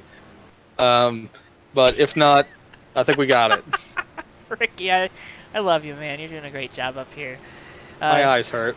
Well, we're working on it. We're doing it. All right. Looks like we're gonna go back green flag racing next time. Cal Laval, though, Gets the lead off pit road. He's going to choose the inside here. Cam Barnes to his outside. Jeff Dixon, the second, is going to line up third. Darren Ingram's going to line up fourth on the outside. Wong Do, we saw Tommy talking about how he's rooting for that 43 machine tonight. He's going to line up fifth. Steve Merzlak, last week's winner, sixth. And one of our must-win drivers, seventh there with Trey Coleman, that Jimmy John's machine. To his outside, Jake Oakley in the 17, Zach Webster, Garrett Sidner, 99 of Jesse Dalton, and the 39 of Noah Joyce here. The car's on your screen. I'm assuming some guys came down pit road. There you see Tustin, Prostowski, getting ready to go back green flag racing here. Working lap 144 of 200. Again, so that thankfully you're joining us here on JTN. Appreciate all the likes, the comments. Hit the subscribe button if you haven't already. Click the bell icon for notifications. As Cal Laval takes him into the restart zone, hit the gas, green flag racing, and Cam Barnes gets a good jump on the restart with Darren Ingram behind him. Yeah, and Darren Ingram's going to get a good run here on the 12, and it looks like he's going to clear. I might have spoken a little too soon. That 12's going to make a run back at him. They're coming to turn 3 here side by side. I don't know if this 24, again, Darren Ingram, our Autosim driver spotlight this evening, and you check out Autosim in the description below. Working the outside of Cal Laval for the second position. That 24 car, though, we saw he showed speed early, but as we got through the middle sections of this race, he really fell off. Yeah, he really did, and looks like he's starting to come back to life again. Speaking of coming to life, that 38 machine, Jeff Dixon, fourth. It's still rolling strong here. Racing Huang Do there for fifth. Looks like that'll clear out. Darren going way to the inside. Looks like they'll think better of it and stay clean here. But man, that was a crazy setup.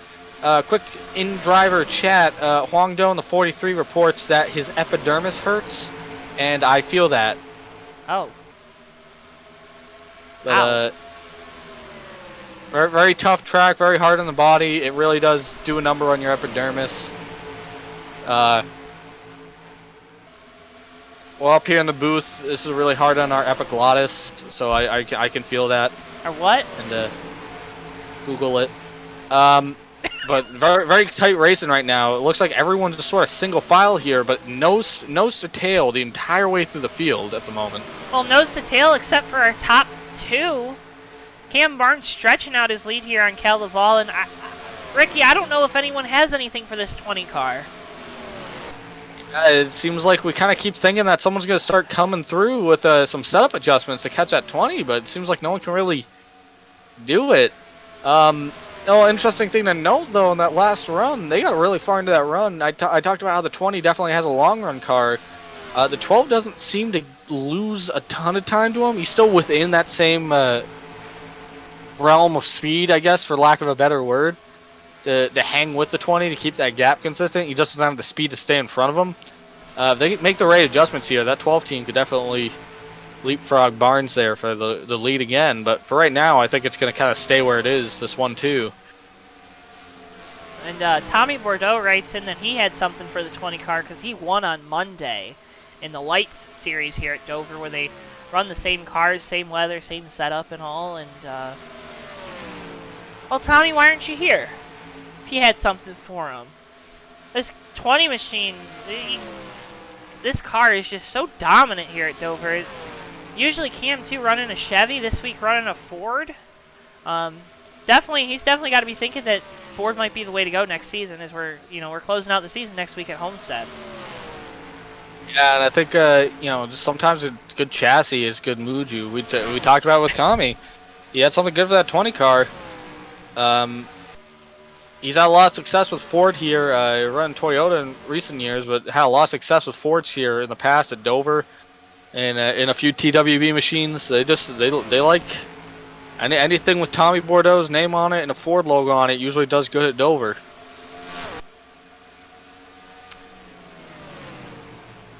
Oh, we got 39 and Noah Joyce around at turn 2. Oh.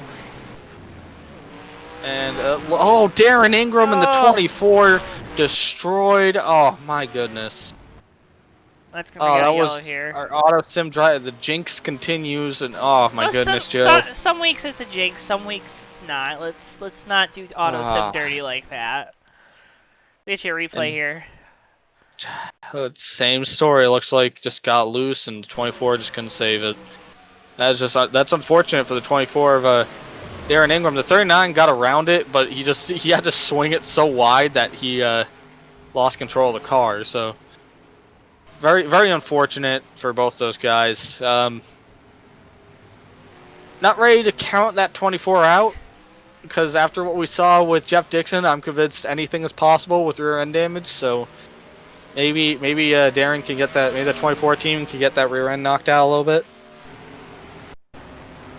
Well, you know, they're gonna try. But that's unfortunate. Darren Ingram, that 24 team, really, they definitely wanted to be doing good here tonight. I guess is almost an understatement. But just not much you could do. Car just got loose. They couldn't really. There's not much you can do once it starts sliding in these turns. Well, that's a tough break for sure there, but pit stops. Everybody coming to pit road get 4 fresh tires most likely. There you see Cam Barnes leader, and John Peterson writes in that the news came out, so inside reporting here on JTN, you heard it here first, folks. That news came out that Cam Barnes is driving for Spencer Racing, which has an alliance with Cal's EcoBoost Racing team.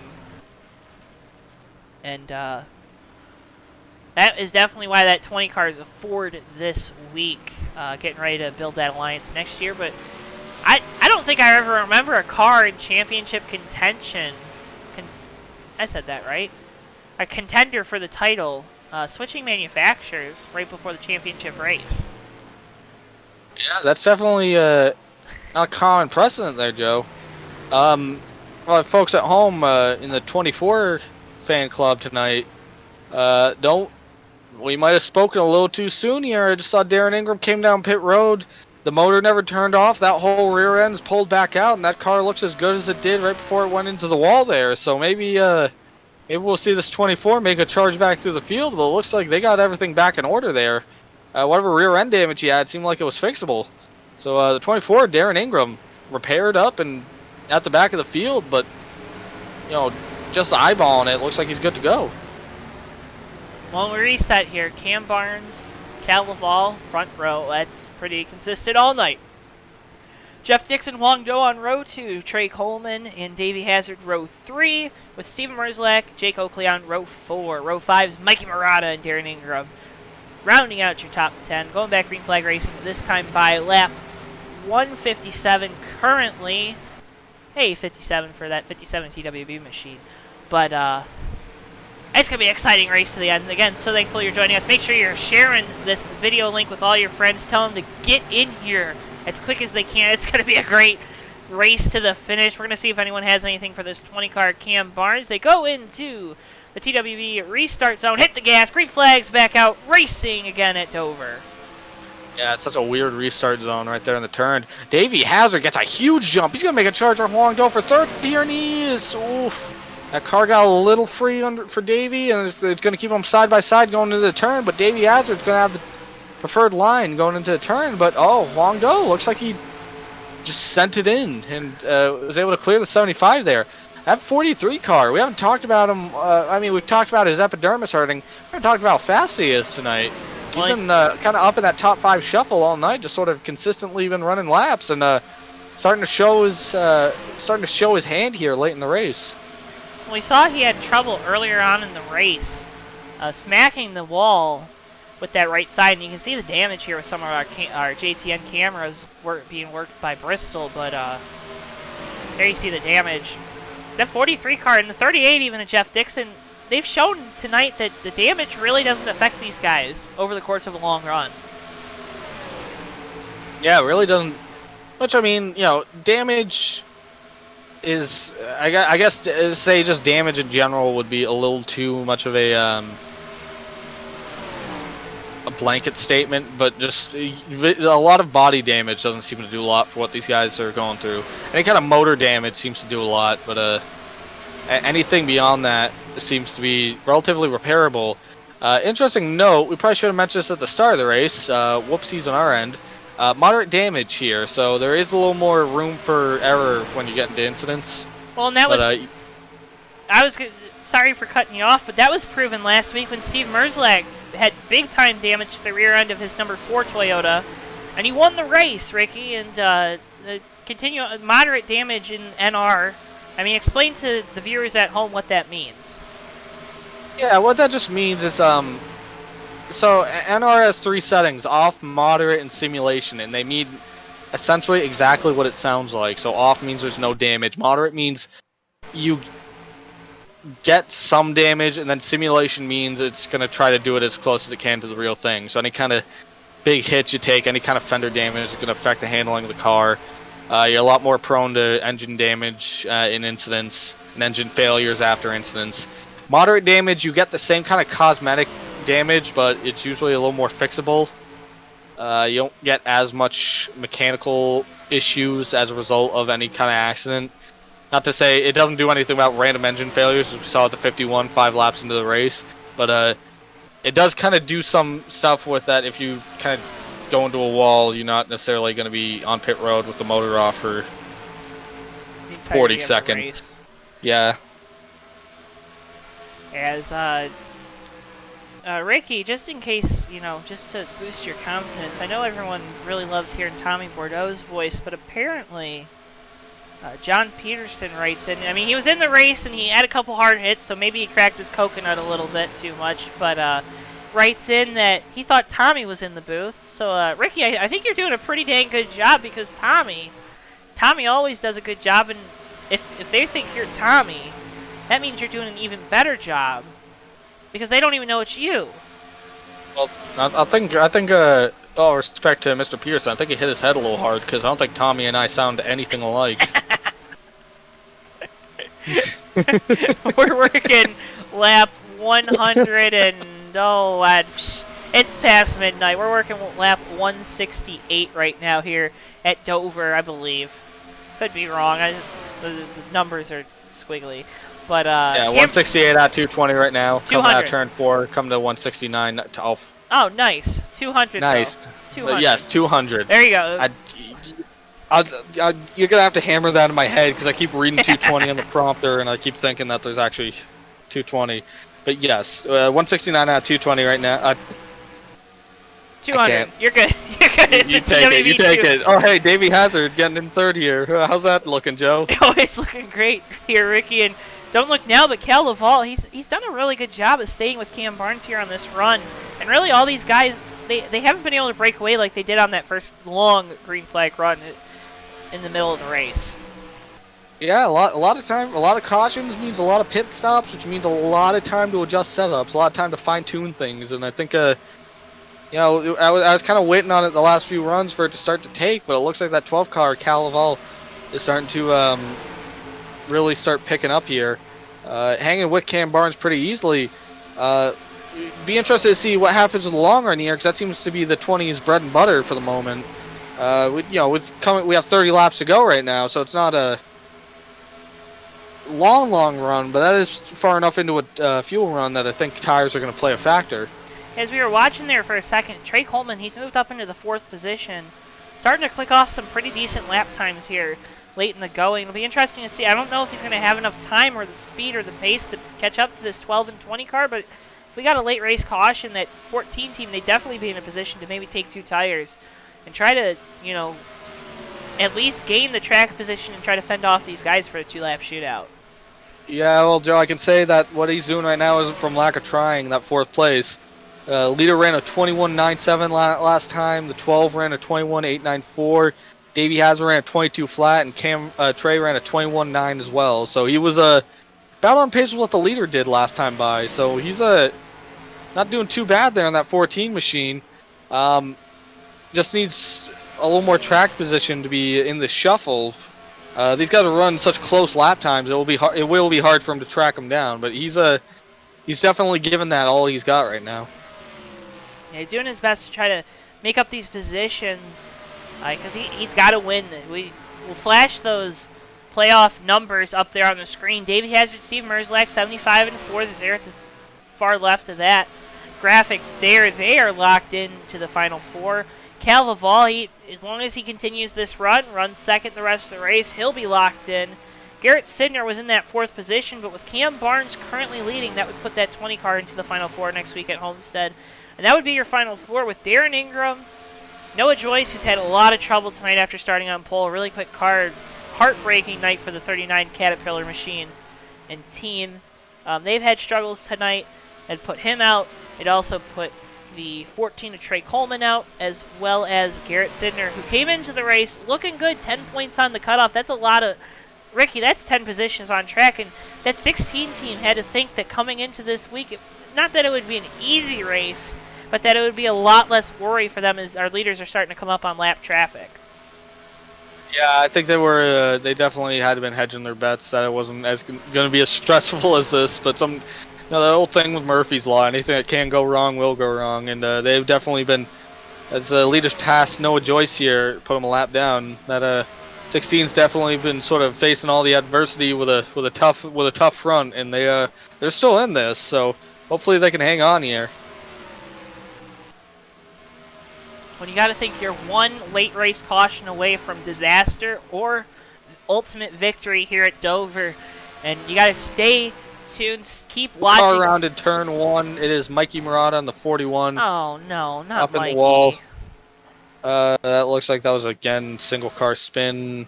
Well, he gets. See if there's going to be a caution for this. He's Don't believe so. going again. Leader coming through 1 and 2 right now. Looks like they're going to keep him green.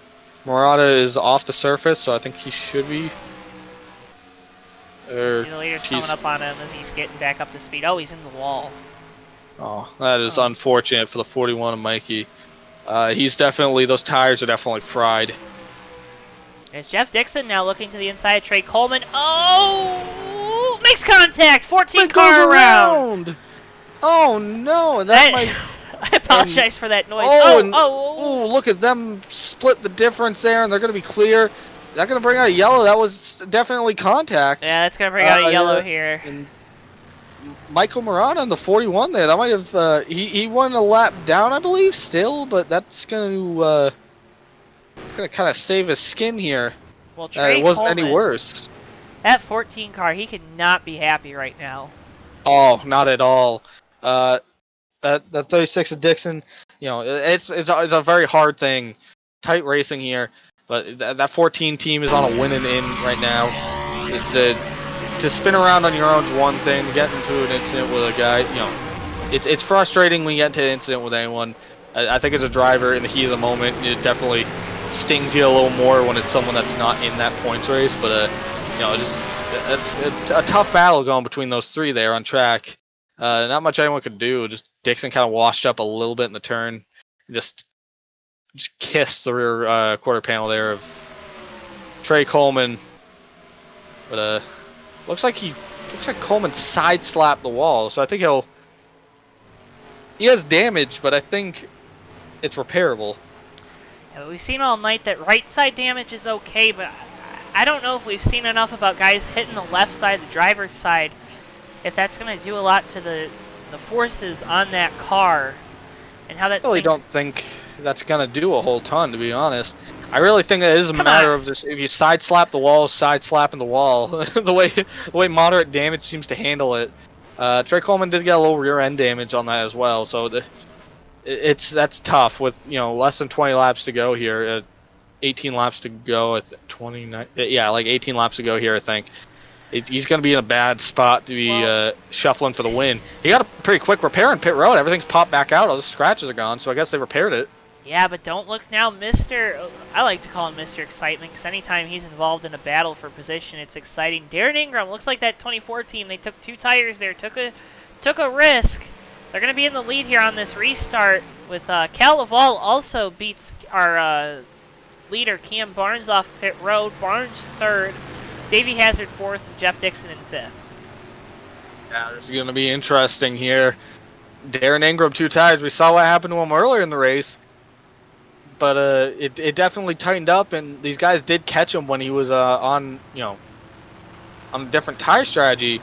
But to the other end of that coin, we also saw that he could hold him off just for a little bit there. I don't know if he can do it for 15 laps here, but you get a quick yellow 16 laps, I should say.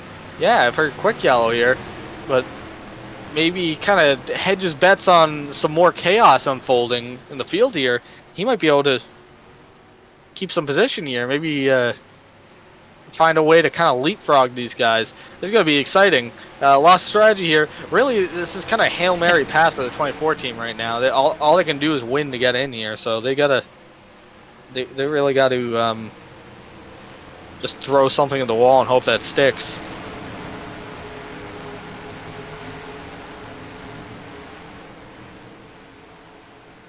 And we're getting ready for the restart here. Darren Ingram, he's going to have control of it on 2 tires with the green flags back out. We're racing again here at Dover. That 24 looks like he got a good start, but the 12 is going to get a push from Davey Hazard. That's going to put him side by side going through 1 and 2 here. Oh, Darren really Darren washes up big time. 3 wide coming off the top. Oh no!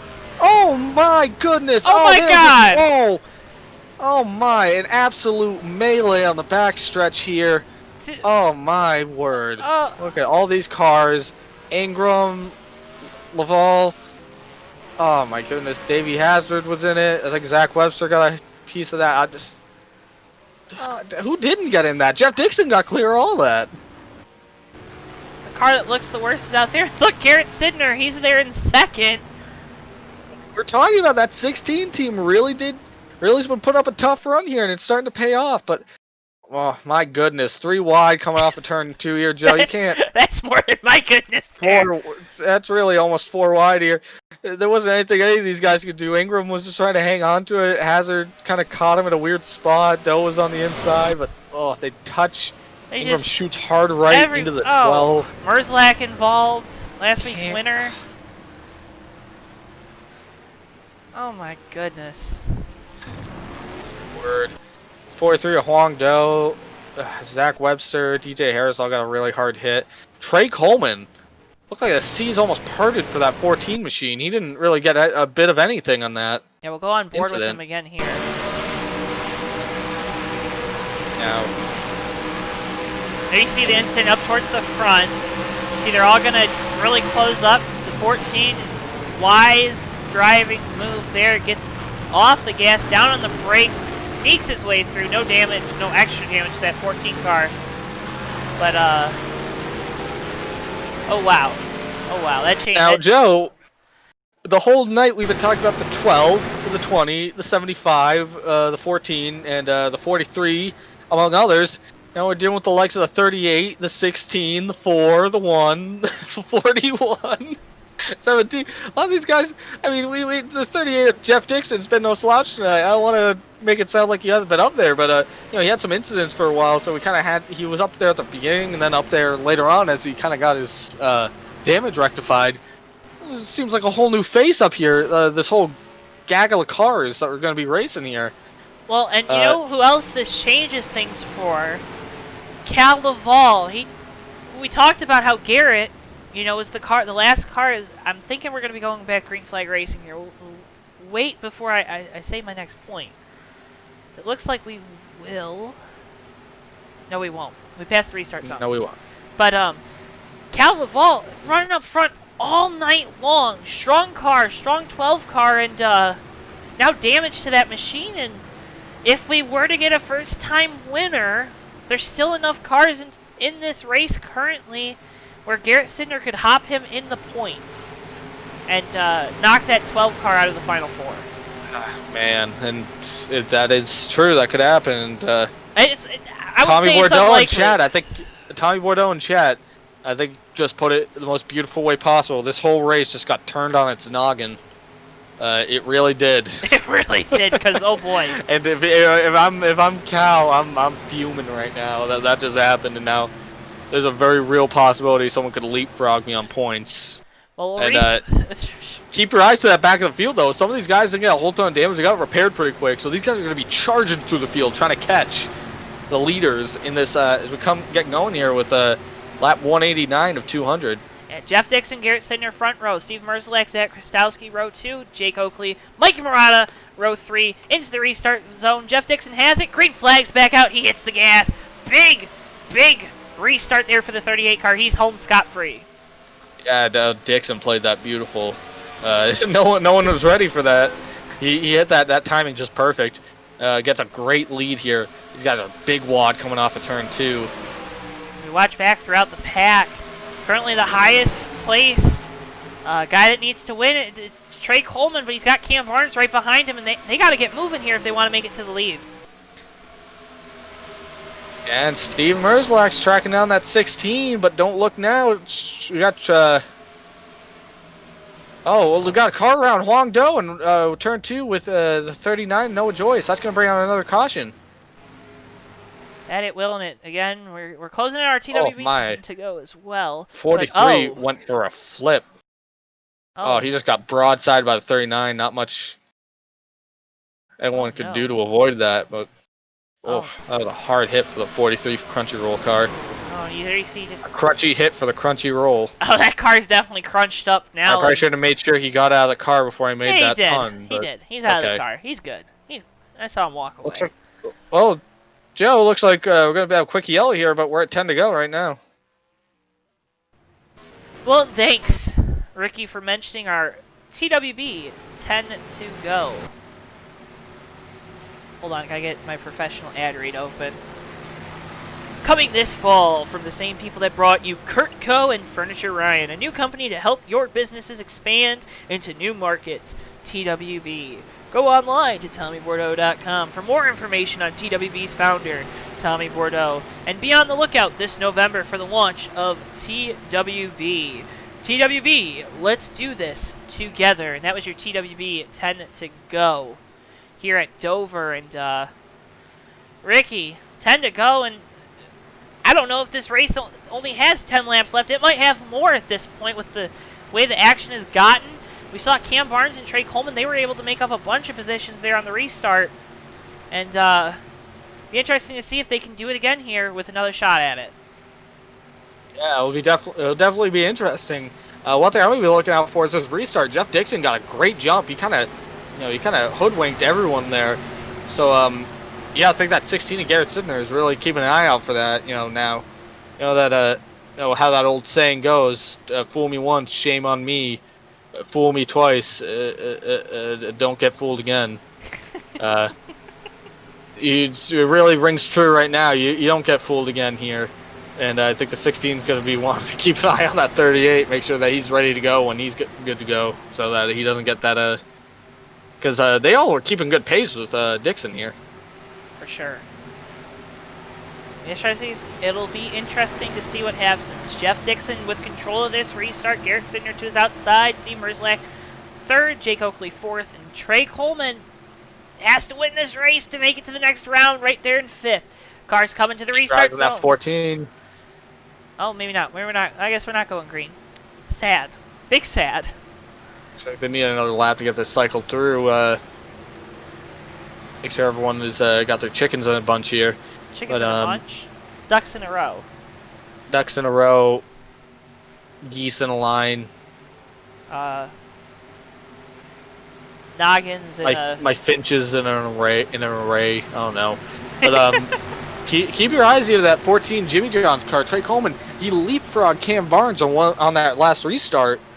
So he's going to be of that sort of cluster of guys, the first one out in front of all of them, with the exception of Jeff Dixon. So Coleman might have something. He might be in a good position if he can get around Merzlak. But man, this battle for the lead, this should be fun here. Garrett Sidner, he's got a lot riding on this. Jeff Dixon wants the glory of that win, but that 16 of Sidner wants that final 4 spot. And that final 4 spot is very, very, very valuable. And another guy that's probably rooting for that 16 to go out and win this is Cal Laval. Because if that 16 wins, Cal's safe. So it'll be interesting to see as they come to the restart zone. Dixon, again, great restart on the inside, hits the gas, and that's going to allow Steve Merzlak to move to the inside for second on Garrett Sidner. It just doesn't seem like they could get going there. That's quite impressive, that 36. Oh, Zach Krasowski is around. That's going to bring out another yellow. And on his roof. Oh, my word. This race just got worse for the 12 car. One car is on his roof. The 12 is, oh, my goodness. Ugh. All race. Well, and something Really does show sometimes. You never know what's going to happen until you get to the end of the race here, because that 12 car was definitely picking him up and putting him down the entire race, and definitely a lot of damage on that 12 machine. They might be able to knock that out. I think it's better than how the one's looking right now, but The one it's car. the one car's still rolling, but my He was up and over. that one is Zach Krasowski. Just looked like he the car just started rotating and couldn't save it. Cold tires. He or actually no, it looked like the 17 in front of him of Jake Oakley did that. Yep, Over he rotated got with cold loose. tires. He had to get on the brakes, and Krasowski just couldn't. There's nothing Krasowski could have done to slow down for that. And you see the onboard cam with Mikey Murata, or visor cam rather, thanks again to Mikey and the 41 crew for wearing that visor. 99 car got to his inside there, maybe made contact with that left rear quarter panel, but Mikey got through that after being right behind Zach. There, good job by the 41, driver of the 41 to get through that incident. Yeah, my word. And Joe, we're running out of laps here. We're coming to the line. It's lap 196 of 200, so we got 5 laps here in the tank. Just at the Before we get immediate moment, that's overtime. yeah, that's even before we get going here. So I don't even know how many laps we're gonna get going at. Trey Coleman moves up another row. He is on the outside. I don't know. This is That's not where you want to be, though. We've seen that 16 of Sidner just doesn't get a good jump on the restarts, and then just kind of bottles up that whole outside lane. But the guy, I think the guy in a great position right now is Cam Barnes in that 20 car. He's third on the inside. I mean, he's got to go out and win this race, Ricky, but third on the inside, he's going to, if Dixon again gets another great jump on the restart, it's going to put him in maybe a position to win this race. yeah, and if I'm Sidner, I'm playing the politician, or if I'm Coleman, I'm playing politician right now. I'm telling Garrett just to keep an eye on that 38, and make sure that he does not jump him again like he did. He's jumped all over him these last couple restarts. Really make sure that he gets going, because that 38's been checking out those last 2 restarts. Well, he said, fool me twice, shame on me, but if he fools him a third time here as we're coming, I'm assuming coming to green, it's going to spell trouble for that whole outside line once more. And it looks like that 16's going to get lined up with him. We'll see what happens here. Dixon again, great restart on the inside. Hits the gas, gets the lead. Jeff Dixon into the lead here as we go back green flag racing. And Sidner gets a better restart, slides down into second. Yeah, Sidner definitely got a better go of it that time. These guys are coming in a big wad coming off turn 2. Mikey Murata is around in 1, it looks like. They're still green. No, 41 machine. Looks like he just overcorrected, spun by himself. Really unfortunate for the 41. Oh, we got a big wad here going into turn 1. Oh, racing for third. Coleman is going for it. Well, he's got to, Ricky. He's got to get up there and try to win this race or get in a good position to at least have a shot at it right now. Yeah, and we're coming to the line here for 2 to go. There's not a lot of time left. Coleman's going to need a caution to happen on this lap if he wants anything to do with leaders.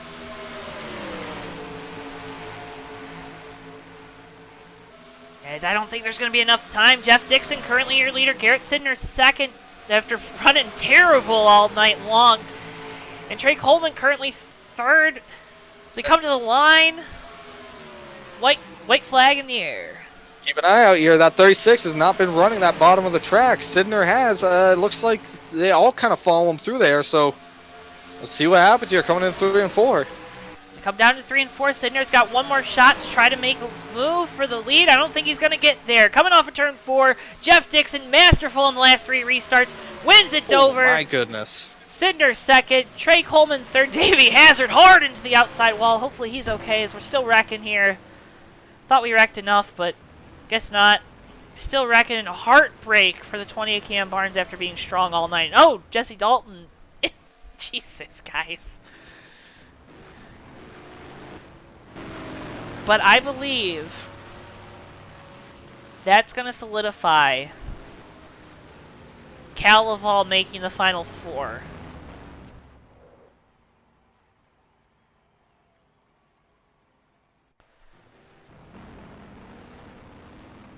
As we They're waiting to get the export with the way they do these restarts. So you can watch Mr. Jeff Dixon burn it down here at the Dover International Raceway.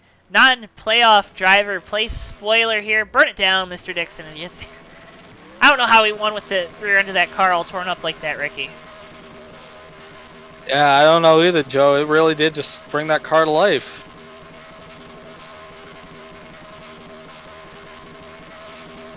So he burns it down.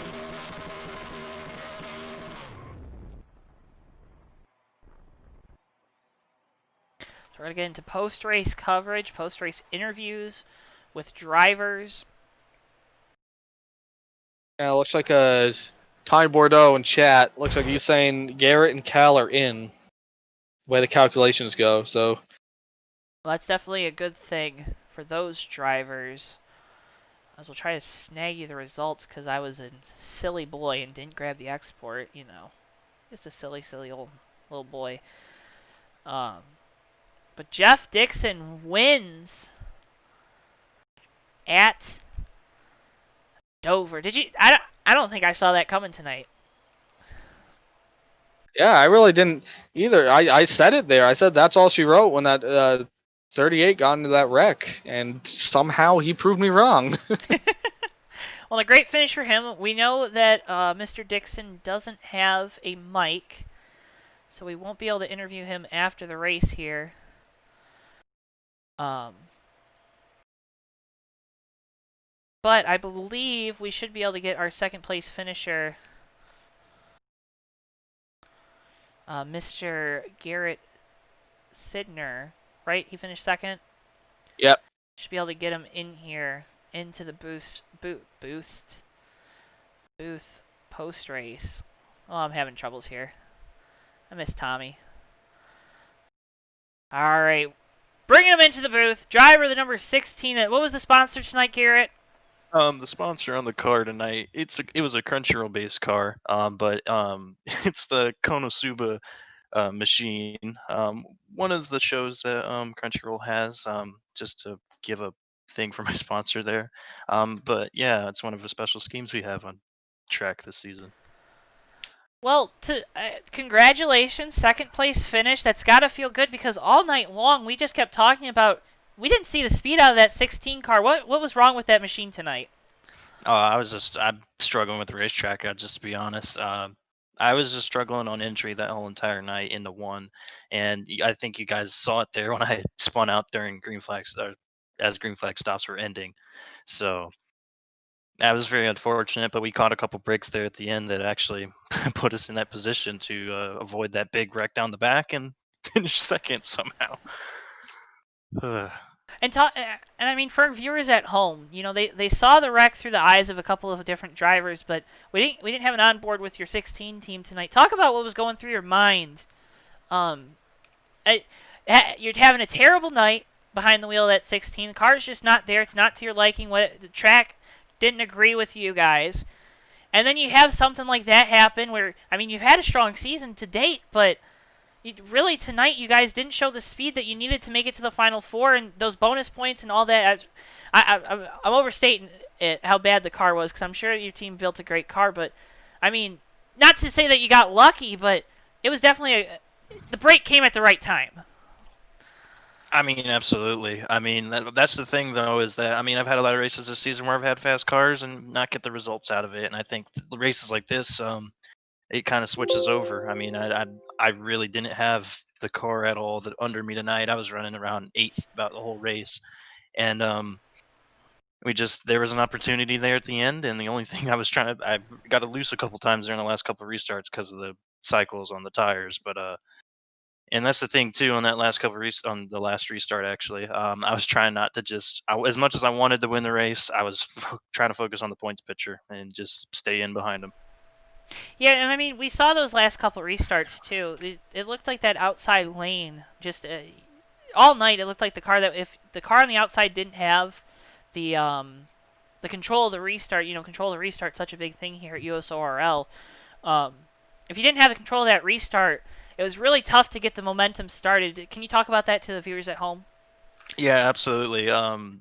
and just being able to have that and being able to call the restart as the leader is very huge. I mean, those last couple of restarts, Jeff would fire off early in the box in the restart zone, and he'd pull away in the one, and then the person in third side by side with you in the one, and so you have to battle him and also try not to get loose in the high line because there was nothing up there in that high line tonight. Um, you're very fortunate if you went up that high and didn't spin the car out. But yeah, I mean, the inside line was very crucial there on those restarts. If you could hold your car down there, that is. Yeah, before we let you go, Garrett, congratulations. You made it. You're going to Homestead next week. You did it. You and the 16 team, great season to date, and you're gonna be a contender for that championship, no doubt, next week. But thank all those beautiful sponsors on those beautiful anime cars that you get run every week. Yeah, absolutely. Crunchyroll was a big contributor to the car tonight. I'd like to thank A&W, Dr. Pepper, Georgia Southern University, another sponsor I've had this season. I haven't thanked them a lot. I've just, yeah, I mean, I've had a bunch of great sponsors this season. Those are the people who have been helping to get here. And thank you, EcoBoost, for putting the great equipment under the car again tonight. Yeah, and again, congratulations on the second place finish, Garrett. Good luck next week. Go get Ford one of these championships over here at USRL. We're gonna be rooting for you as part of the Ford racing family. Yeah, I'll try to be. I know I'm the underdog in the fight. I'll try to do the best I can. Oh, you don't kid yourself. You got this. You got this, buddy. You got this. That was Garrett Sidner, driver of the number 16 Crunchyroll Ford Mustang for EcoBoost Racing, and yeah, Ricky. I mean, he did a great job all night. You know, the car wasn't to his liking. We could see that throughout the night, and he did a good job there at the end, getting everything out of that car to make sure he was advancing to the next round. Yeah, he really did. Took it, wasn't really a front runner there for a little bit, and then sort of popped up right at the end. Just kind of, really did come up when it counted. For sure, and we'll bring our third place finisher in here next. It was Trey Coleman, driver of the number 14 Jimmy John's Chevy. We'll bring him into the booth. Trey, I know it's not necessarily maybe the points result that you wanted. You guys were behind the 8 ball coming into tonight, but a third place finish at Dover, it's got to feel good for you and the 14 team to kind of start to close out this season. Oh yeah, Joe, that was a pretty good race for me. The car didn't perform as well as I wanted it throughout the race, but we got a couple adjustments in there about halfway after getting on the radio with the crew chiefs of the 24 team, the 36 or 38 and the 1, and we really got the car set up how we wanted. I was really trying to get up there to get a win there at the end, but wasn't able to get past Garrett and Jeff. So good win to Jeff, of course. But yeah, I think this number 14 Jimmy John's Camaro was really fast in comparison to these past couple weeks where we've just had lots of bad incidents on track, and it really hasn't been correlating to how our cars have really been running. When we saw that last caution before that flurry at the end where we got all those restarts, Jeff Dixon and you guys made contact going down into turns 1 and 2, and that sent you into the outside wall. I would assume at that time you were probably seeing red. That had to be really infuriating for you to have that contact so late in the race. Yeah, for a brief second there, I mean, we'd gotten back up to I think third or fourth place there, and I was surprised because I think I was outperforming the car itself. And then he got into me, and then he got over to me quickly, and he's like, "Hey man, I didn't mean to do that. Just a couple issues with internet there." I'm like, "It's good to go, man." So I mean, I was worried there, but we were able to get back up there and get to the front. And for sure, and you talked about making adjustments and being in close contact with your teammate, Darren Ingram, in that 24 car. We also saw throughout the race, Darren, and Davey, you guys were all racing really close. What did you guys need, though, to maybe race up there with Cal and Cam tonight? Well, I think we just needed our cars to settle down a little bit more in the corner and not drive off the right front and right rear, or right front. Personally, for me, I couldn't get the car to turn off and exit that corner as well as I wanted it to. On entry, it was pretty clean every single time. I could hook the bottom line down there next to the concrete on the bottom of the track, apron on the bottom of the track. But I think if we had a little bit more better exit, it would have been much better. And before we let you go, this is your moment to shine. You got that podium finish. Thank all your sponsors. Yeah, well, of course, I'd like to thank Jimmy John's, Bleacher Report, Monster Energy, even though we didn't run them much this season, Lowe's for Pros, Cobalt Tools, I believe. Who else? I have absolutely no clue. So we're going to say thanks to Zach Krastowski for a great season this year, Darren Ingram, Jeff Dixon, and everyone who's been a part of that affiliated stable, as well as all the competitors this year. So I wish luck to Davey, Steven, I believe Garrett and Cal. Yep. They're going to have a great time next week in the Final Four, so I'm really excited for them. Yeah, and real quick, are we going to see that 14 car out there next week? We'll see. It'll be a last-minute decision. We got some coursework to do, but we'll really see how we want to race that first week. Yeah, and again, good luck with all that coursework too. First semester can be a challenge at times, but no doubt in my mind that you got it. That was Trey Coleman, driver the number 14, Jimmy John's Chevy. Congratulations on the third place finish, and if you do show up next week, good luck next week, and if not, go keep building on all this momentum you got going right now, Trey. You're doing a great job all the way around, over and fast, over here. You just keep building, keep doing it. You know what you're doing. You don't need me to say that. Will do. Thank you so much, Joe. Thanks, Ricky. And that was Trey Coleman, driver the 14 again. Third place finish tonight. Came up just short on making it into that Final Four. And Ricky, it's got a sting for Mr. Coleman, but he got all he could out of his car late there in the race. Oh yeah, definitely. You know, it's like I said during the race, you can't say it was from a lack of trying. Yeah, Trey definitely gave that his all tonight. And we'll bring one more gentleman. I believe we should be able to get him down here into the booth to close out our interview, since we couldn't interview Mr. Jeff Dixon, our winner tonight. It's going to be our last guy that's going to be moving on to the Final Four, Mr. Cal Laval, driver number 12, AAA Ford Mustang tonight. Cal, you had speed, you're driving second all night, and then what happened there at the end of the race? I'm kind of shocked that I'm getting an interview, but yeah, we were 4 wide off of 2, and I couldn't really do anything. Darren took 2 tires, and he was struggling on the restart. So, kind of upset because we had one of the best cars tonight, but Homestead's the real deal next week, and gotta have it there. Well, and you're getting this interview because you're going to Homestead next week. You're in that Final Four. We've seen you've been strong every race we've broadcasted. You've been strong in every race here this year at USORL. What is it going to take to continue that next week at Homestead? Just not have a mistake like tonight, if you want to call it a mistake. Got to run a perfect race. These 3 other drivers that are in the Final Four are some of the best drivers that have graced this league. So, you got to have confidence as well. Kansas, that was my go-to, I guess. So, got to have all that and hopefully stay out of trouble. And I mean, trouble found you tonight. It wasn't like you got yourself in the trouble, but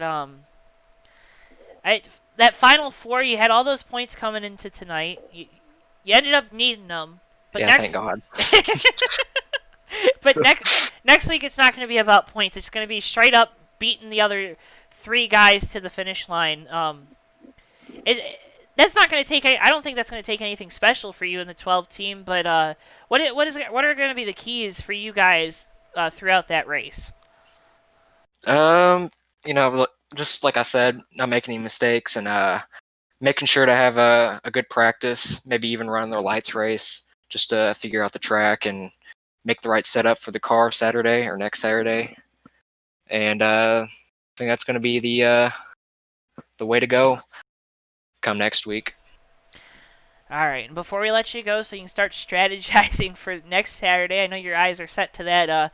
Here's your moment. Thank your sponsors.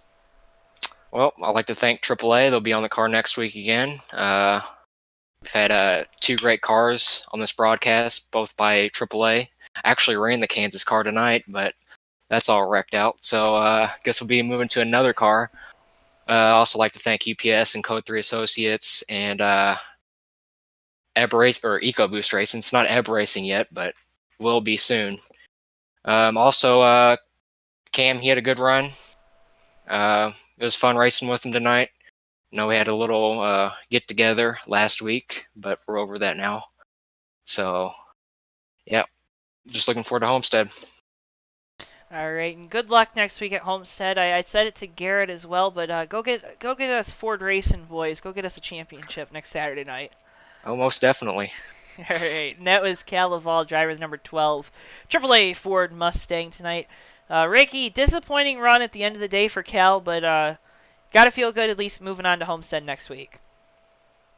Oh yeah, definitely. With how that transpired for him, I gotta imagine that that's the best possible outcome. Still to be able to go to Homestead.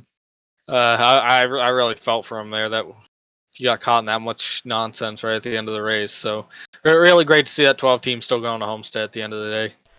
Well, and before we go, Ricky, I said it during the race, but tomorrow night, all our fans here, you can join us 8:20 p.m. Eastern Time for the Bandit Racing League's Southern 250 at Daytona. It's their league opening race, and if you had to describe what these fans might see tomorrow, what would be the one word to do that? Speechless. He's speechless, folks. Yes. He doesn't know how to describe it, but I mean, maybe let's put it like that. Well, how would you describe tonight's race? What one word? Tonight's race, Chaotic. yeah, chaotic. I don't know, tow truck. Just man, I told you, I thought it was gonna be it was gonna be a very wreck heavy race, and we saw that. We saw it And, at the. You got to give these guys credit though, Ricky. They ran a lot of great green flag racing throughout the middle of this race. They absolutely did. They absolutely did. But it was just Dover's Dover, and you always kind of have to deal with a little bit of Dover. the caution. Yeah. But for all of us here at JTN, thank you so much for watching. Make sure you hit the like button, hit subscribe. We appreciate every one of you that does it. If you have suggestions, make sure you put them in the chat. We'll read the chat as much as you can while you're paying attention to some awesome racing action. Make sure you check us out tomorrow night, 8:20. Check out our Facebook to get more information about that. Go to the link for the USORL SMS page to find out more about the league. It's a great league. If you're thinking about joining NR, you want to be in a competitive open setup league, this is the way to go. If you're free Saturday nights really late. But great racing action as always. For everyone here at JTN, I'm Joe Towanski. For Ricky Collette, Bristol, our producer. So long for now. We'll see you tomorrow night, 8:20 p.m.